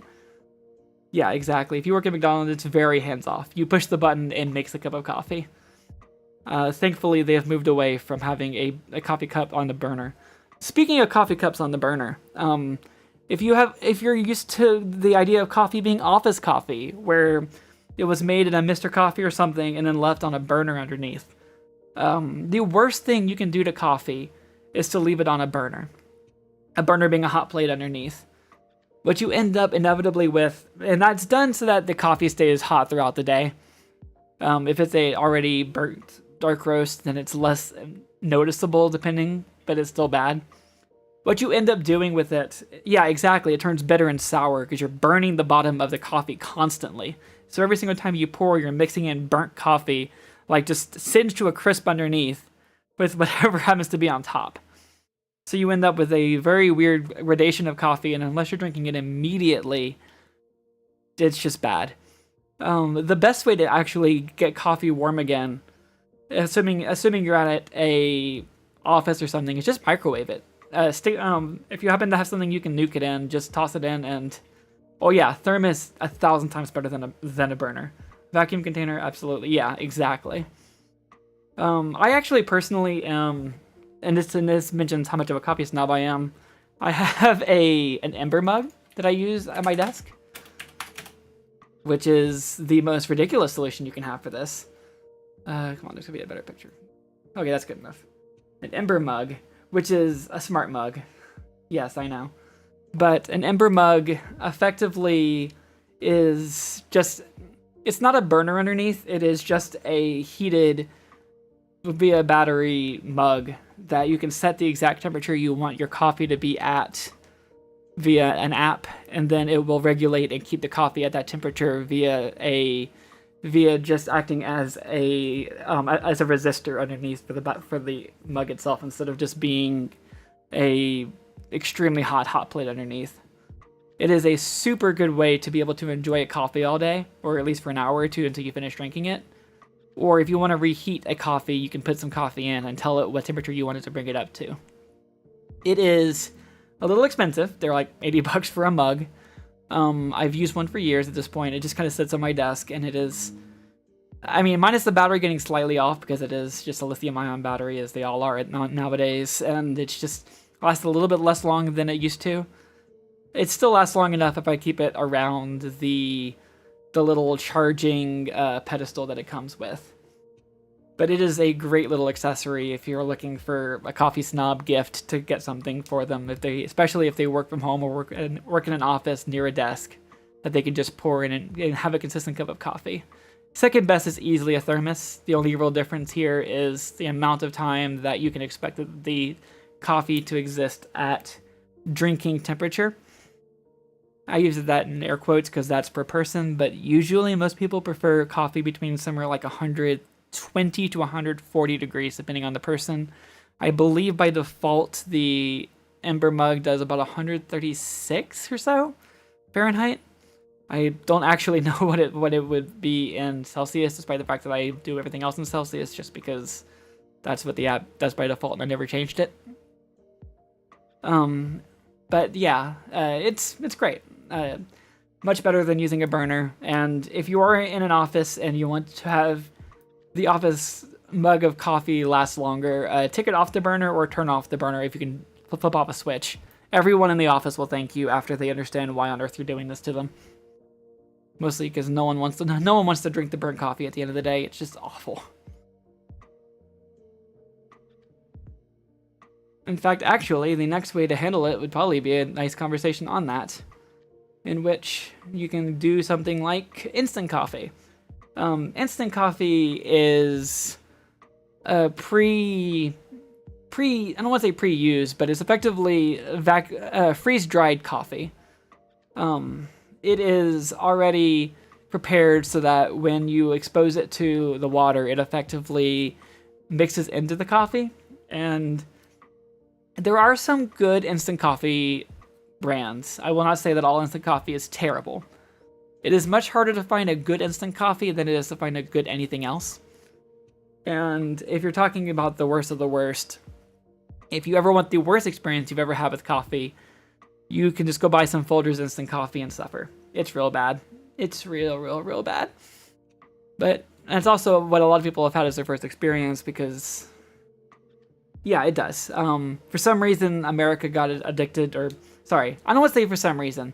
In America, we tend to think of instant coffee as Folgers, which, oh, bad. Yeah, exactly. Instant coffee outside of North America is exactly. It's the coffee that is made in the US, and like you can find roasters that make excellent instant coffee here, but you have to seek it out. A lot of the instant coffee that's made for mass consumption here is going to be the rejects of the cheapest beans you can find, and the flavor shows it. It's not great at all. So honestly, I'm going to stick this in while there's one other choice personally for myself, just because I otherwise would have to hunt down instant coffee that's good. And if I do have instant coffee that's good, I'll definitely stick in an occasion, just because it's a better, if I'm out camping or if I'm way on the go or if I just only have some hot water. There you go. Yeah, please send each other coffee. That's the real answer. The real answer here is that everyone should actually start liking coffee and try it, unironically, because more than likely you may not have had actually good coffee, and I apologize to the world for the fact that the U.S. has decided that coffee means Starbucks or Folgers, and that's really a shame. Speaking of Starbucks, these Frappuccino drinks, they're sugar. They are sugar goo. There's very little coffee in them, usually in a full Frappuccino, whatever. That's a huge cup full of ice and sugar and everything. There's about an espresso shot or two at most. And at that point, you're effectively just mostly drinking a dessert. If you're wanting a dessert and you don't want coffee, Frappuccinos are great. If you want coffee, it's not coffee. I'm going to stick on the bottom of this because at least it's not a Keurig. Or an espresso machine. Oh, Keurigs. Which I don't actually have a picture of on here. I thought I did. Oh, well, whatever. I'm going to call Keurigs grouped into the same thing as the Nespresso machine here. Keurigs and espresso machines. If you absolutely need to have a cup of coffee, you don't want to do literally... You don't want to spend any amount of time preparing it. You don't want to even make instant coffee. A Keurig is, yeah, exactly. It is just gross. A Keurig is going to be all the problems that I've mentioned here. You're going to have pre-ground coffee. You don't know how long it's been ground because it's just been sitting in a pod. It is. Oh, welcome back, Akira. But yeah, you don't know how long the coffee has been sitting in the pod. You don't know what kind of coffee it is because it's almost always going to be labeled something that doesn't make any sense. You don't have any control over how hot the water is going to be, how clean the machine is usually, because more than likely you're using a Keurig at an office, and I highly doubt anyone's cleaned it in the last ever. If you own one at your house and you have not ever de-lime scaled and cleaned your Keurig, please do that. Please, I beg you. Same thing with coffee machines. They absolutely need descaling and need cleaning once in a while. A lot of people don't do that, and that's a lot of why coffee ends up getting a little worse over time from those kinds of machines, is that they just need cleaning that doesn't have... It does add some flavor. If you like lime scale and residue, then I guess that technically is a flavor that you can have, and I guess a wolf would want that, I guess. I'll just save all of the residue for you next time, Neona. Everyone else can enjoy a decent coffee. You can enjoy some residue. Perfect. So I'm going to stick that also under someone please think of the environment. They are terrible for the environment. Every single one of those little pods is made of plastic. They technically say they're recyclable. They really aren't. I don't know anyone who actually collects them to recycle who makes Keurig pods or uses Keurig pods. They just hit the garbage and waste all over the time. Yeah, absolutely a lime boost of... Look, if lime scale tasted like lime, it would probably be a better timeline than whatever the other actually ends up doing for you. Oh yeah, canned coffee is fine. I kind of tend to group it into the already prepared cold brew section of I will have if I have to. It is usually like a cheap can of Boss from Japan tends to be more sugar than coffee just because it makes it easier for them to sell cheap coffee. And if you're buying it from a soda machine to drink like soda, you probably don't care. Oh yeah, absolutely. They are like flushable wipes. Please don't also flush flushable wipes or use them, really. It's not helping anything. If you want to clean your... If you want to use the restroom and clean up with water, it's worth investing in a bidet. Bidets are amazing. I have no idea. And the fact that the US is obsessed with using toilet paper instead of bidets is just ridiculous to me. We prefer to burn all the trees in the world instead of spending a tiny bit of money on water. Yes, exactly. Bidets are absolutely amazing. Everything is a lot better after a bidet. I can't even begin to explain how much better they are.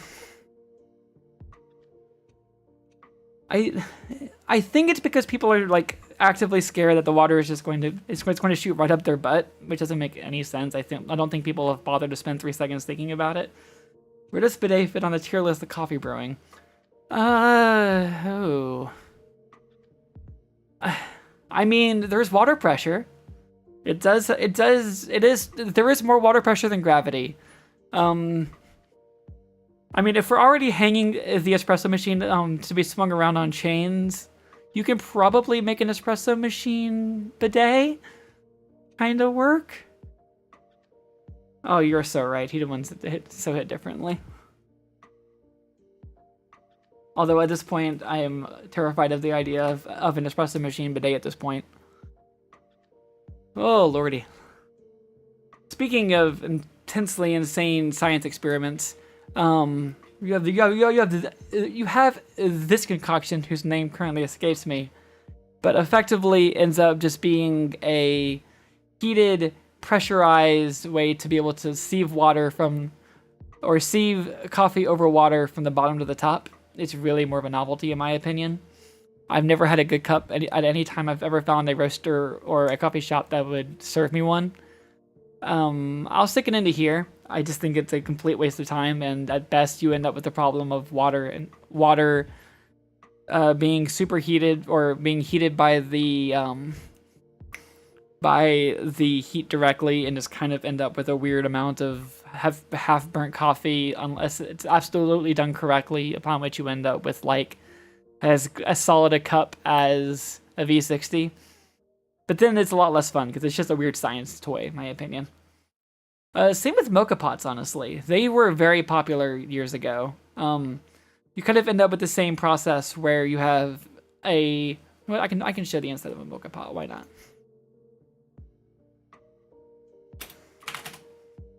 I can find one that has a picture of the inside.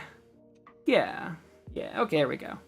So you have this. You have a pipe in the middle that funnels the coffee up, and I can't think of what the exact term for it is. I'm sure someone remembers remembers their basic science. My brain's a little off in terms of science today. But capillary. It's a capillary tube. But the long and short of it is, you have heat on the bottom and you have water. And as the water is heated, it gets the capillary reaction sucks up the water and brings it to the top and creates like a weird funneling effect, where the extraction pulls the water up and it kind of percolates in the same way that something like a V60 or a Mr. Coffee drawdown brewer would do. These were very popular before Mr. Coffees were a thing, just because they were so easy to grab and throw on the stove. This is actually a throwing on the stove one. I think that's pretty much what anyone buys nowadays. You can buy automated ones that are like controlled heated, just to make a better cup of coffee, but honestly, most people don't use them as much anymore. They are useful if you're going camping or something and you have room to grab it, because then you can just bring this. Of course, you can also bring instant coffee or something like that. Yeah, exactly. A mocha pot is extremely hard to make a good cup of coffee, and you usually end up burning some of it, at least on the stove. If you have one that is effectively an electric kettle with a hat, let me see if I can find any pictures of one in here, like this. Yeah, like this, where you have an automated machine underneath that is regulating the temperature.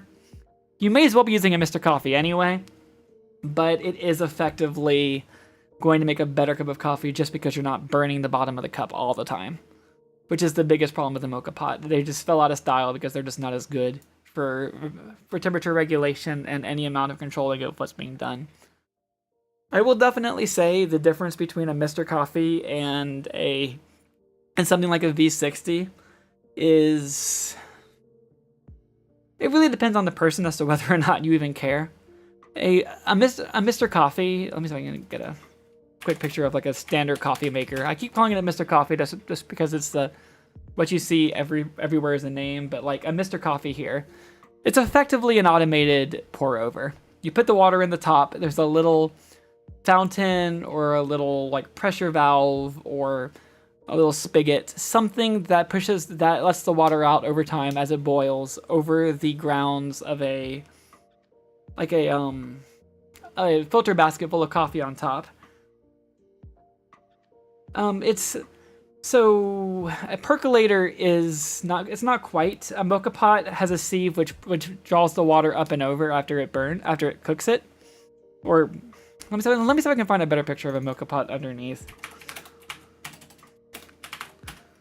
It's not quite, because a mocha pot has to draw the water up and over because of it using a sieve and does. Yeah, exactly. Can't find a decent picture in here, can I? Well, I'm not going to worry about finding one, but it's not quite the same. There is an excellent video on mocha pots done by Technology Connections if you're wanting to go watch one actually work. He does an excellent video talking all the way through it, and then he recommends that they're not great anyway. He just finds them endlessly fascinating, which is the same way I feel about them. You end up with about the same kind of percolated coffee at best, which is what you end up with like a V60 or a mocha pot, or rather a Mr. Coffee percolator at best, in my opinion. Like, some people swear by mocha pots. It's never been my thing. But like, honestly, at best, to me, they've always ended up with your best cup is going to be what you get out of a Mr. Coffee. Just because, like, the difference between a Mr. Coffee and a V60 is, with a V60, you're controlling the pour, so you know exactly how much water you're putting over the beans. You have more control if you're wanting to do any kind of like stirring of the grounds as you go for more extraction, which was mentioned earlier on in the chat. But yeah, if you do stir the coffee or agitate the beans as you go, depending on how often you do it, depending on when you do it during the process, it can either extract more of the acid, more of the flavor. It really depends on the beans. It really depends on how you end up doing it. It's definitely something where you can buy a bag of beans and try out the week and like record what you did as you go along, and then try tuning it to what you want. Or if you end up having a kind of coffee that you drink regularly, absolutely can just slowly tune it in to being exactly the flavor you want in the morning. I personally just like having a bunch of coffee, so I have to tune it every single week, which is probably not optimal for most people. Most people like having consistency in the morning. I just like having a bit of fun playing around in the morning first thing. So I would honestly put a Mr. Coffee about at the same place that I would put a V60 realistically if you don't care about having all of the controls. It is a very valid way of doing it. Some people would even argue, depending on the coffee, depending on how much you're just drinking coffee versus trying to taste it and sip it, it's about the same result as a V60, honestly. Because like the worst thing that happens with most Mr. Coffees, or I guess I keep calling that out because that's just the most common brand in the US. Yeah, exactly. I love to sip too. It's way more fun to taste your coffee than it is just to drink it. But you end up with a channeling effect where all the water is dumped onto a single point in the coffee. I don't know if I can find a picture of that, but we can try. Coffee channel. Yeah, okay. Most of these are going to be espresso channeling, but you can kind of get an idea of what's going on with it. There we go. Beautiful. So you see on this pour over, the agitation is a bit inconsistent. The amount of water that you see against the beans, even like from the outside here versus the inside here, the inside looks like it's a bit caved in. That means that this pour over in particular, and also what happens when it comes to Mr. Coffees, unless you have one that has like a sprinkler head, which is usually called something like a golden cup, and they're a bit more expensive machines.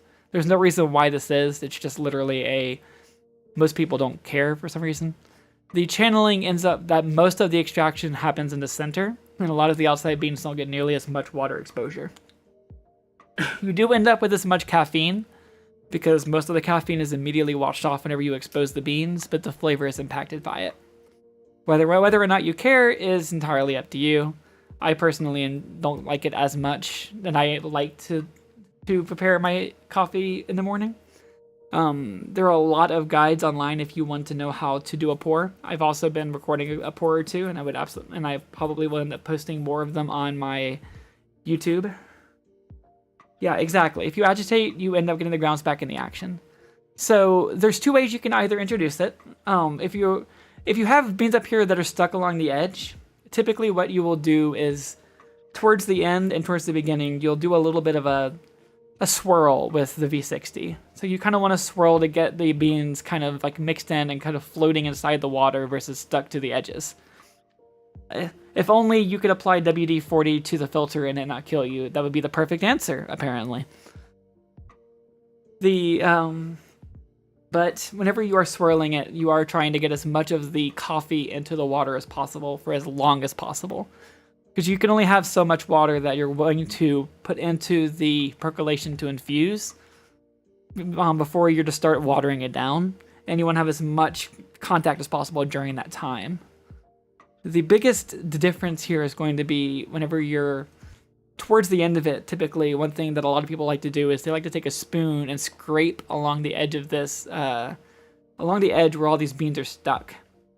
You might get it might make a difference depending on how little they got exposed. It might not, but at least it gives a better, cleaner picture at the end. Well, let me see if I can find a picture of the end of my pour from today. Even I can. Give me 1 second. Let me go ahead and save this here. And I will hop over here and you know what? I can't get rid of the whale mug. We're gonna have to have another picture here. Let's make another image. And pour. Now this isn't a perfect pour. I've definitely done a lot better, but this is an example just for what I'm talking about here. There was a bit of so you can see on this picture here, the grounds are relatively flat on the bottom, meaning that by the time everything fell through, there was a relatively flat bed, so the water drained pretty evenly. There are a few beans stuck along the edges. That is almost always going to happen unless your pour is just absolutely perfect. Mine in this case wasn't. It was just pretty close. how many beans you have stuck to the edge and how much is kind of covering the kind of is an art to it. Some days are better than others depending on how much time you're willing to spend to learn the art of swirling and making sure beans don't stick. But if you end up with a relatively flat bed, that really is what you're kind of aiming for if you're doing it yourself, just because that kind of means that most of the water has settled and the beans kind of leveled off with the water as it fell. If that makes sense. Yep. Sorry, Will, you're getting a slight picture down there.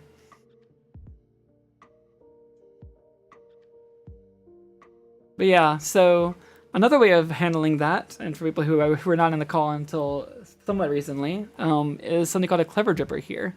This little boy, and instead of using straight up percolation, you can do infusion.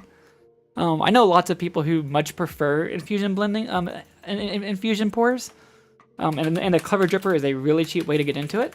It's actually a lot of fun, and I super understand if people prefer this over the other. But let me get a different picture of this actually first. Let's go with this one. So there's a bigger base on this. On the bottom of a clever dripper, there is a lever basically that holds it's like a plunger or a stopper. So you open up the little lid here. You do an infusion like you would do for doing like a cupping, where you mix the water and the beans into the actual cup itself, and you let that sit for a while. That's what I made most of my cups with today, or with these beans before I tried today, with just a straight up percolation, which I don't think works as well with these beans. But the beans and the water will kind of sit and marinate longer. It's like I did about 4 minutes for each of my cups that I've done with these beans that I had for this review today.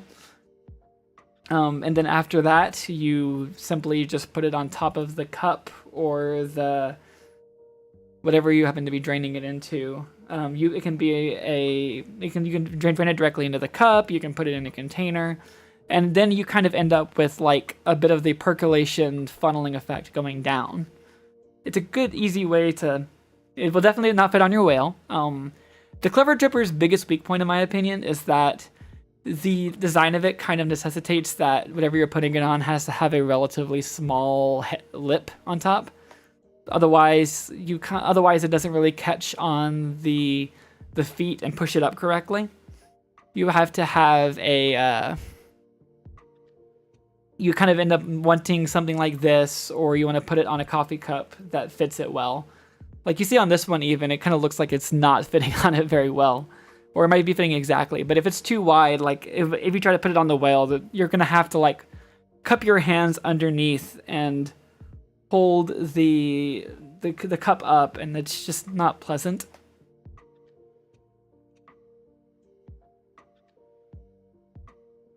Hey, coffee reviews are great. Everyone loves them. Or at least everyone should love it. Once again, I reiterate, if you haven't ever actually had decent coffee, highly recommend. Stop by the cafe, we'll get you some. But yeah, so like this is a great compromise if you haven't ever had, or if you want to have something that's in between the two, and if you want to try something that's a bit unique and is fairly cheap. Especially the plastic ones are super inexpensive for coffee memorabilia, and they make a really nice consistent cup. It's relatively easy. I know a lot of people who like them more just because you get a lot, and it's much easier to get extraction out from them than it is otherwise. Definitely will stick this up here. I don't know if I'd stick it above. I would stick it before the Mr. Coffee. I tend to use a V60 or a W60 more often just because I enjoy having fun with it. A lot of coffee and that kind of thing ends up being how much fun do you want to have in the morning trying to make the perfect cup of coffee versus how brain dead do you want it to be. You can definitely experiment with a clever dripper, but in the end you are just infusing. You are doing an infusion first, so like minus a bit of stirring and stuff, you are just going to putting it in there and waiting. When you do a percolation, you kind of have an activity to do in terms of pouring the coffee over it. which does keep my ADHD addled brain a lot more paying attention first thing in the morning. Because it's something that you have to keep an eye on, and you can't just get distracted and walk away for half an hour, which is my infinite curse. Oh, speaking of the mocha pot, I'm sticking this into it, and sticking this down here. You know what? I'll stick it here. The mocha pot will create a cup of coffee that I would consider to be better than instant. I prefer it over a frappuccino. It's gonna produce probably some burnt coffee, but at least it's not gonna. If I'm pressed for time in the morning, it depends. Do I have coffee already made in the fridge if I'm pressed for time? If I do, then I'll just grab a can of coffee if I happen to have one lying around, or if I have some cold brew lying around. If it's already prepared, those two are great. If they're not prepared, you're not going to have it for another 12 to 24 hours. An RS-232 into the innards of a coffee pot. Okay, so that's not actually that absurd. You wouldn't need to patch RS-232, but you could definitely just add a, gosh, what would you do? You could just, if you added as a, gosh, this would be the most cursed thing in the world, but if you're okay with beans that have been chopped up overnight, you could probably put a Mr. Coffee on the other end of like a smart plug, and then have that going in the morning. So that would be the easiest way to have coffee first thing in the morning, but then you're going to have pre-ground coffee problems if you care about those. If I'm pressed and I have enough time to boil water, probably doing a V60, because the time that it took me to pour the V60 above, I think I might have a picture of it as part of this little graphic here. No, I don't, but let me see. I know I wrote that number down. Let's see. That pour over took 2 minutes and 50 seconds once I had boiled water. So that gives you an idea of how much time we're talking here. It's about 3 minutes to get 300 mils for this cup here. Regardless, we're talking less than 10 minutes. Like, a Mr. Coffee is going to take less than 10 minutes. A V40 pour over, or a W40, whatever you end up using. It's going to take 4 or 5 minutes if you do half a liter. If you're pouring a full liter, that can take a little while, but also you don't tend to pour a full liter of coffee and expect to need it instantly ready in an hour or in 10 minutes. Like, what are you going to do with a liter of coffee on the way out the door? Other than, I guess, carry a cup of coffee. But, I mean, you know, depending on your time frame, you can definitely make coffee really quickly. There's not a lot of these methods that take a ton of time, with the exception of a mocha pot, or maybe you could argue that an espresso machine can take a while, depending on how fast the boiler is in it. But that's really just dependent on the boiler. The Chemex here is just another kind of percolator like a V60. I don't have as much experience with it myself. I just don't own one. I'm sure they're great. I would probably end up buying one eventually, but with a V60 and a W60 as things I already own, I haven't been pressed to buy one. They are super cool. Like you end up with a lot of coffee from them compared to what a V60 tends to be made for. V60s, V60s or W60s are actually made by Haria, a Japanese company, and V60s are super popular in Japan because they take up almost no space. So if you end up buying like a W60 or something, and especially the filters for them, more than likely you're either going to be importing them or you're going to be buying from someone who did import them. I actually imported my W60 because I wanted it before it was on the market in the US, which probably tells you a lot about me, to be honest. But you know, it's fine. Everything's fine. On the other end of that spectrum, you've got I'm going to go ahead and burn through a couple of these just to get them out of the way, especially this one. This little cup here is possibly the best or the worst nightmare you've had. For this very specific box. I may drink too much coffee, but makes nut to look at what happens to vending machines retired. I honestly have no idea what happens to all the vending machines that are littered throughout Japan. I imagine they try to recycle them because they don't have that much space on the islands, but you know, maybe they do tend to junk them somewhere. I would be very surprised if they don't just refurbish them as hard as they can, though, as long as they can.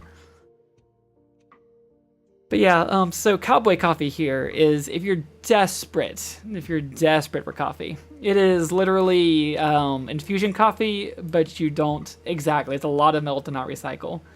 It's probably which is why I assume that they just try to refurbish them or try to get them back onto the back out there. Which is probably why there's so many in circulation there. There's just not a lot of room to throw them away. So there's not as much of a throwaway stuff culture there as there is here. Which I say that, but they like wasting plastic even more than we do for smaller things sometimes. You win some, you lose some, I guess. But yeah, with cowboy coffee, you are doing like an infusion like you would with a clever dripper or with a French press or something, but you're not ever filtering it. You just kind of heat the coffee and the water, and then you pour it into a cup, and you attempt to purse your lips to drink the coffee. It's great for camping, because you don't need anything except for the cup you're cooking it in. Caveat emptor in terms of trying to avoid drinking coffee grounds. That's not a great flavor. It sure is a quick way to do it, though, and I would still probably rather do that than be handed a Keurig and told that that was the way that I needed to go and have coffee the rest of my life, to be honest. Just because the environment will thank me a little bit more. Also, something else when it comes to the environment, if you have a garden or if you live somewhere that does compost, please compost your coffee grounds. They are great for composting. They are not hard to keep. You can literally just put them in a little bowl or something after you make your coffee and let them dry, and then gather them up into a little pile. You can find a farm or something to give them off to. They are great for compost. They do not need to end up in landfills, because landfills are explicitly designed not to let things compost, turns out. They're explicitly designed to let things pile up forever. A French press, which I've mentioned a few times, and I think I've even mentioned how they work a little bit, or mentioned that they exist, but a French press is like a clever dripper, left in the beans themselves, depending on how the preparation is done, there could be. Funnily enough, the way they actually make decaf coffee is it's actually quick brewed. Yeah. If it's a waste management landfill, then absolutely. But more likely, a lot of the ones in the U.S. are just landfill dumps, which is unfortunate. The way you make decaf coffee and the reason it always tastes a little bit different from regular roasts, but not a ton, is you do a quick pour over, effectively, which they call a wash typically.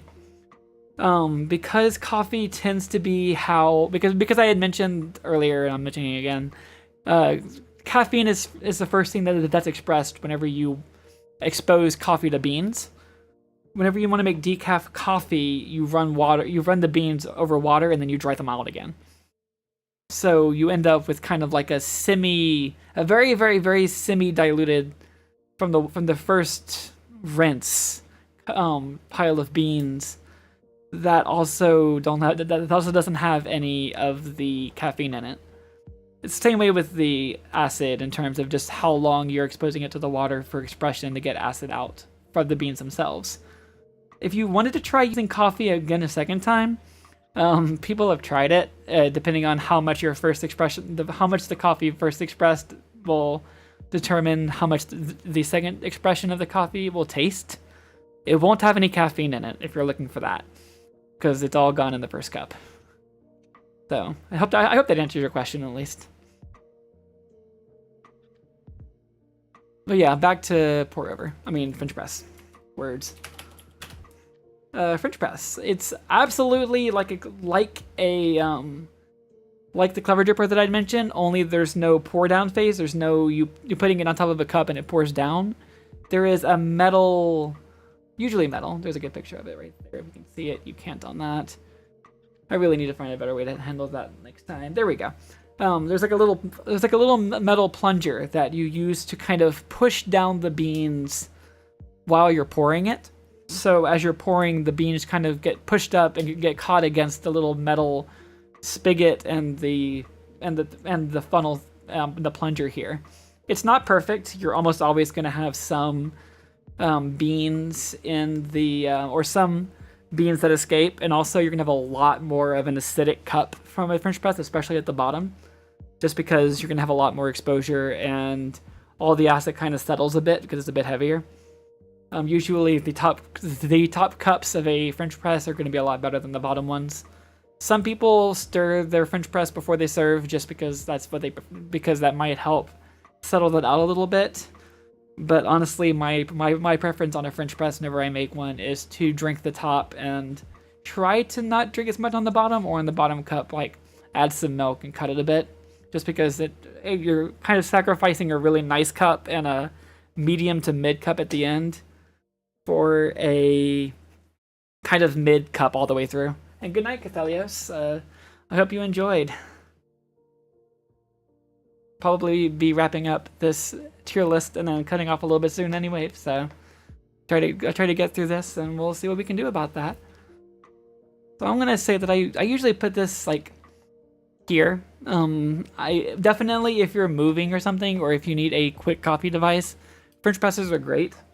They're theoretically not as great for you because of the aforementioned acid that I had mentioned earlier. There's a lot of studies that say that the amount of acid in coffees that are not filtered with like paper or something stronger than paper, like a sieve for a Chemex or a sieve for a cold brew, are not very good for you. Like they tend to be high in cholesterol and cause heart problems. In fact, actually, drinking French press is a really bad thing. Honestly, if you have high blood pressure and you're trying to avoid cholesterol. If you have versus something like a V60 or even just a Mr. Coffee through a paper filter, not a mesh filter, is fine. You get the same problem also with a mesh filter on a Mr. Coffee if you're using like a reusable metal filter. You just don't end up filtering out a lot of that acid and a lot of the gooiness that would be otherwise where all the cholesterol from the beans are coming from. The next one I'm going to mention here is an AeroPress, which I'm going to go find a better picture of, which is honestly one of my favorite ways to make coffee. Full stop. In fact, if you were to take an advice of buying a single coffee device to play around with exiting this conversation, I would probably say to buy an AeroPress. Love AeroPresses. There we go. That's a good picture. So it's effectively kind of a halfway between the Clever Dripper and an espresso machine. You end up with the infusion from earlier. You end up with the water being mixed in with the beans, and then you can let it sit there, and they can get to know each other. They can hang out. You have a lot of expression of flavor in that, and then you end up with a plunger on top, but the plunger is made of a plastic that creates a seal. And on the bottom of it, I don't know if I can find a good picture here. Yeah, here we go. There are paper filters that you put on the bottom of the little plunger, of the plunger. This is a really weird picture. It's actually not hiding the little plunger I was talking about. There we go. There's a little hook spin-on doodad on the bottom that holds filters, and that's the only place where the water can go. So you don't end up with tons of pressure like you would end up with like a super concentrated coffee with an espresso, but you do end up with a lot more concentration than you would with, say, a Clever Dripper or anything like that. It's a great in-between for like making an espresso-like drink at home. It's a very consistent way to make coffee. It's very hard to screw one up. It is a great way to enjoy a cup that is that you can play around with. Yeah, it's a great first foray to making good coffee. They're fairly inexpensive. The filters, you buy tons of them for cheap because they're so small. You really can't screw it up. And then if you're used to drinking like espresso drinks at cafes, like cappuccinos and things, this is not going to be quite that. It's like an Americano being a watered down espresso. It's kind of almost a watered down espresso, but like halfway between the two, but it's an easy closest approximation to espressos at home without having to have an espresso machine, and it's honestly what I use all the time, and substitute espressos directly at home if I'm making coffee drinks. I love to make drinks. They're really fun. I don't always drink them black. I drink a lot of black coffee, but when I don't, I tend to make an AeroPress just because it's fun to do that. So a V60 from other cones, it really depends on the cone. And sometimes they will specify. The reason I keep saying V60 is it's what I use at home. Yeah, exactly. You can absolutely use a funnel, like the picture here of a literal funnel. This is actually the worst thing for you, period. If this is using a metal sieve, which is going to have all the acid of it and not be great for you. If you're using a literal funnel, it is fine depending on the bottom of the base. The reason why a V60 tends to be preferred or sold so much is because the shape of it, and specifically the shape of the filters, ends up being a wider bottom of the funnel itself, so there's more expression that can happen, but the shape of the paper ends up making a bit of like a single stream drip on the bottom. I actually literally have a V60 video that it's on my YouTube. That's just a YouTube short right now that I can repost later, and I'll probably post a video of making the coffee that I had earlier up. And yes, yes, if you leave coffee literally sitting around for a while, coffee acid will absolutely eat through things. Please clean up after yourself. But yeah, if you're using a funnel, what kind of filters are you using? Are you using V60 filters? Are you using like filters from the supermarket that are like a percolator filters? Because it really just depends on what kind of shape you end up with the pour. Because like you even notice on this pour here, it's a little bit uneven because they didn't shake the beans on this particular picture here. A lot of the times you want to shake the beans flat before you start pouring, just to have the highest chance of having a flat pour. Actually, you know what? Here we go. Perfect. So you see here how on this V60 with this pour, you end up with like two pour throughs here. Oh yeah, I mean that's absolutely fine. So long as you have a funnel-based, a funnel-shaped paper, that's really more important than the other is, to be perfectly honest. A V60 is just a really easy brand for people to find, and they're really cheap. That's not necessarily true for a Chemex. A Chemex is different. As I had mentioned, the paper is a lot thicker, and typically it's really designed to fit into this particular carafe, and therefore like you kind of have them as a set. Chemex is if you're wanting to buy a US made, US owned, US done, all the things pour over, a Chemex is generally where you go.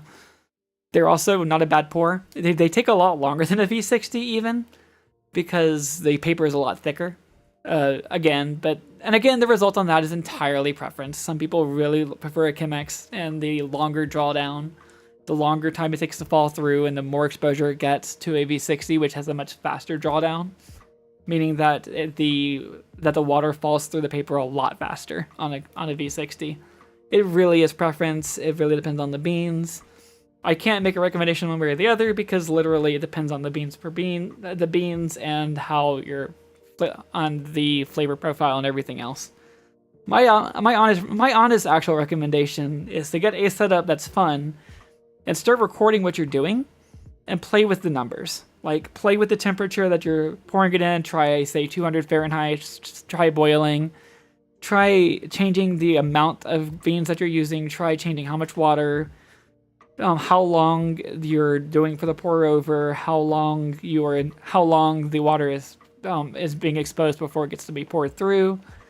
All these little changes can make a lot of like different expressions of the beans themselves, especially if you're using the same beans over and over.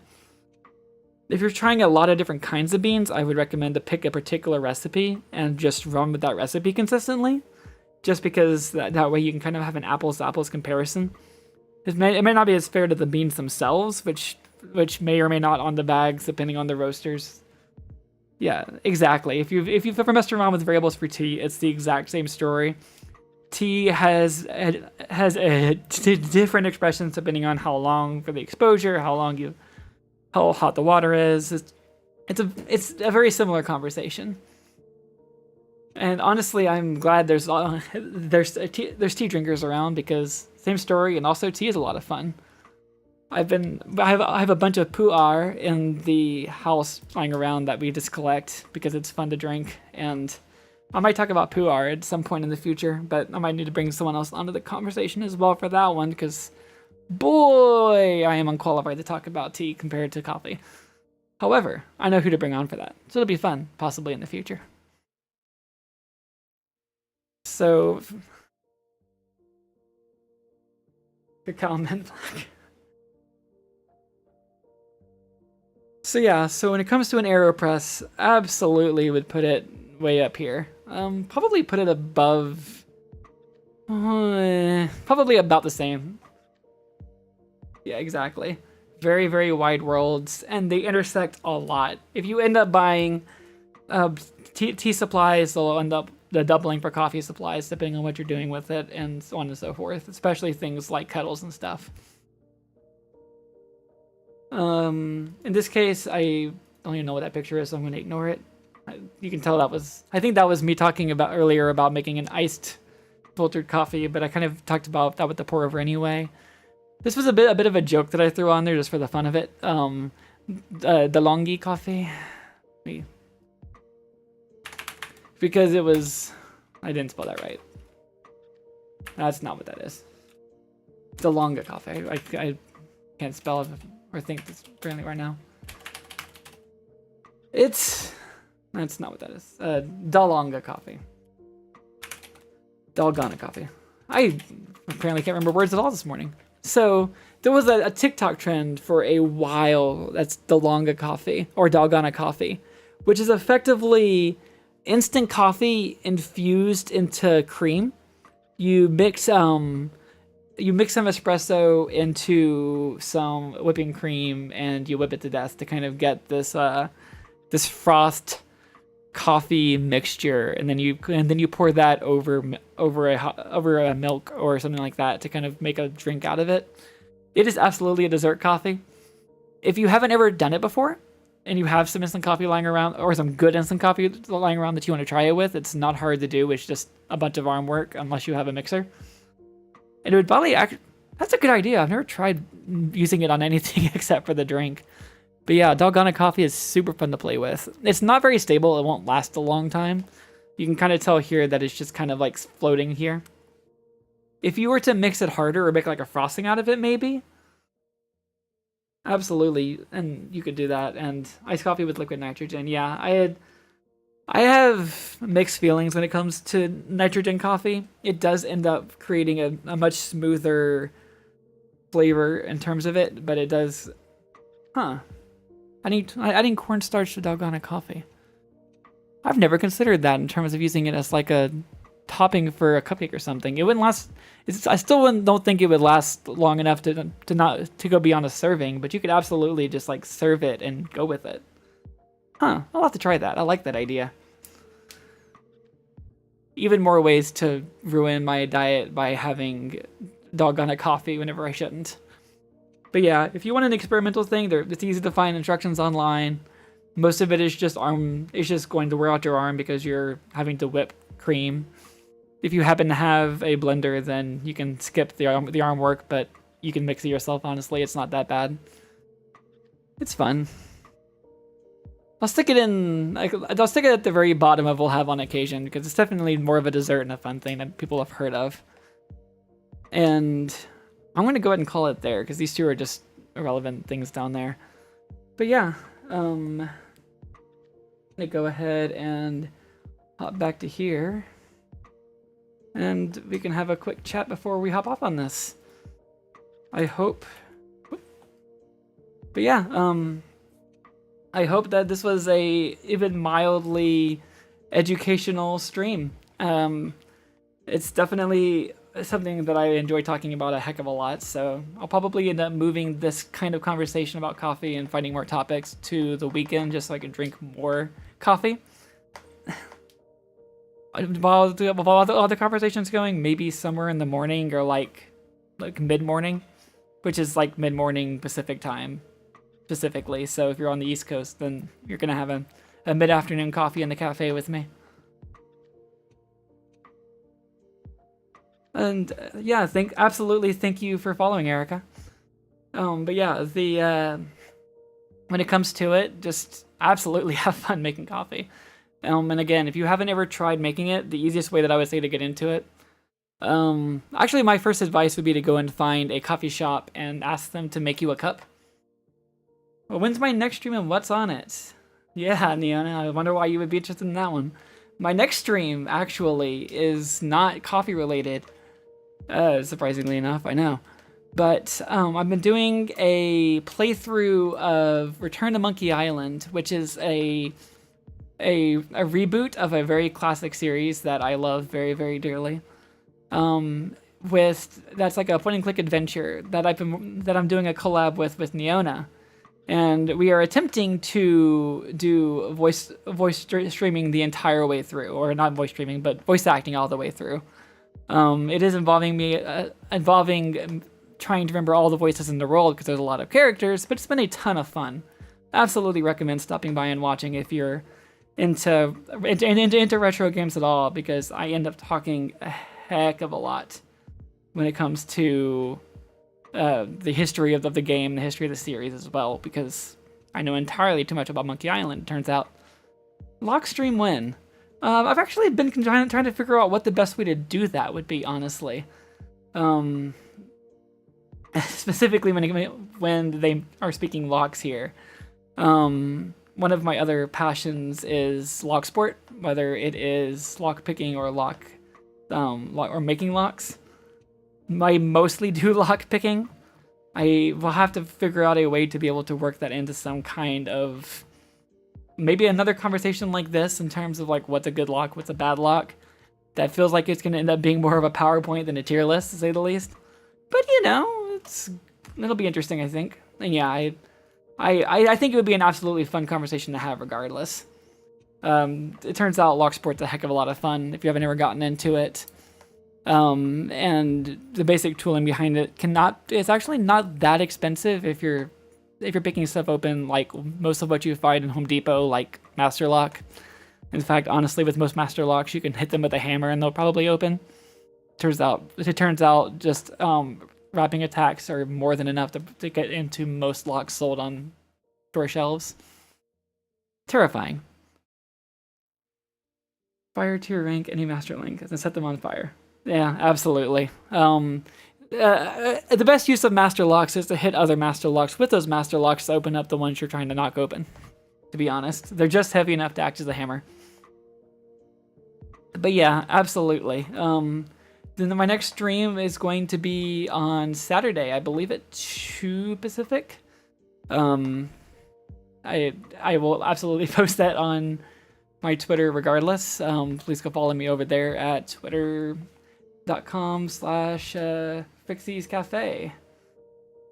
Yeah, well, Cafe Fryxie. The words. And yeah, absolutely, you can find cheap tool sets. If you're wanting to find cheap tools, like, you don't need the best lockpicks in the world, absolutely, thank you, Olivia. 2 Pacific, wow, that's 5 Eastern, it sure is. It's amazing how time works. I have no idea how time works, don't ask me. I say knowing entirely too much about how time works. And yeah, if you can find cheap lockpicks, they're actually super fun to play with. You don't need expensive lockpicks to pick open basic locks. You don't need them to pick open expensive locks either. But it's just usually more expensive locks end up making nicer times for your hands and not hurting as much over time if you're doing a lot of picking. Other than that, corporate instruments quality stuff, it's somewhat reasonable. Oh, if you happen to have a link for people if they wanted to go and look at that would be great. I don't have a link on hand for inexpensive picks that isn't just go and search AliExpress and pray, but Instrakinks. Oh, you meant covertinstruments.com as the quality stuff. Oh yeah, absolutely. if you look up covertinstruments.com, they are excellent, and yeah, the prices are a little bit higher there just because it is mostly run by the lockpicking lawyer, I believe, who is a very well-known, yeah, exactly, very well-known lockpicker on YouTube. Absolutely support Lockpicking Lawyer if you haven't ever watched his videos. They're very short, very informative, and terrifying, all at the same time. Everything you need for a growing, awful time when it comes to that sort of thing. Other than that, I'm probably going to do this kind of stream again. I'm planning for next Thursday. If I don't end up coming up with something, I might push it off to the weekend just so I have more time to prep something, and especially if I'm doing something that's a bit more involved, I'll need something to plan it out, but we'll see. I'll definitely update on Twitter for that. Other than that, thank y'all for coming. I'm gonna probably just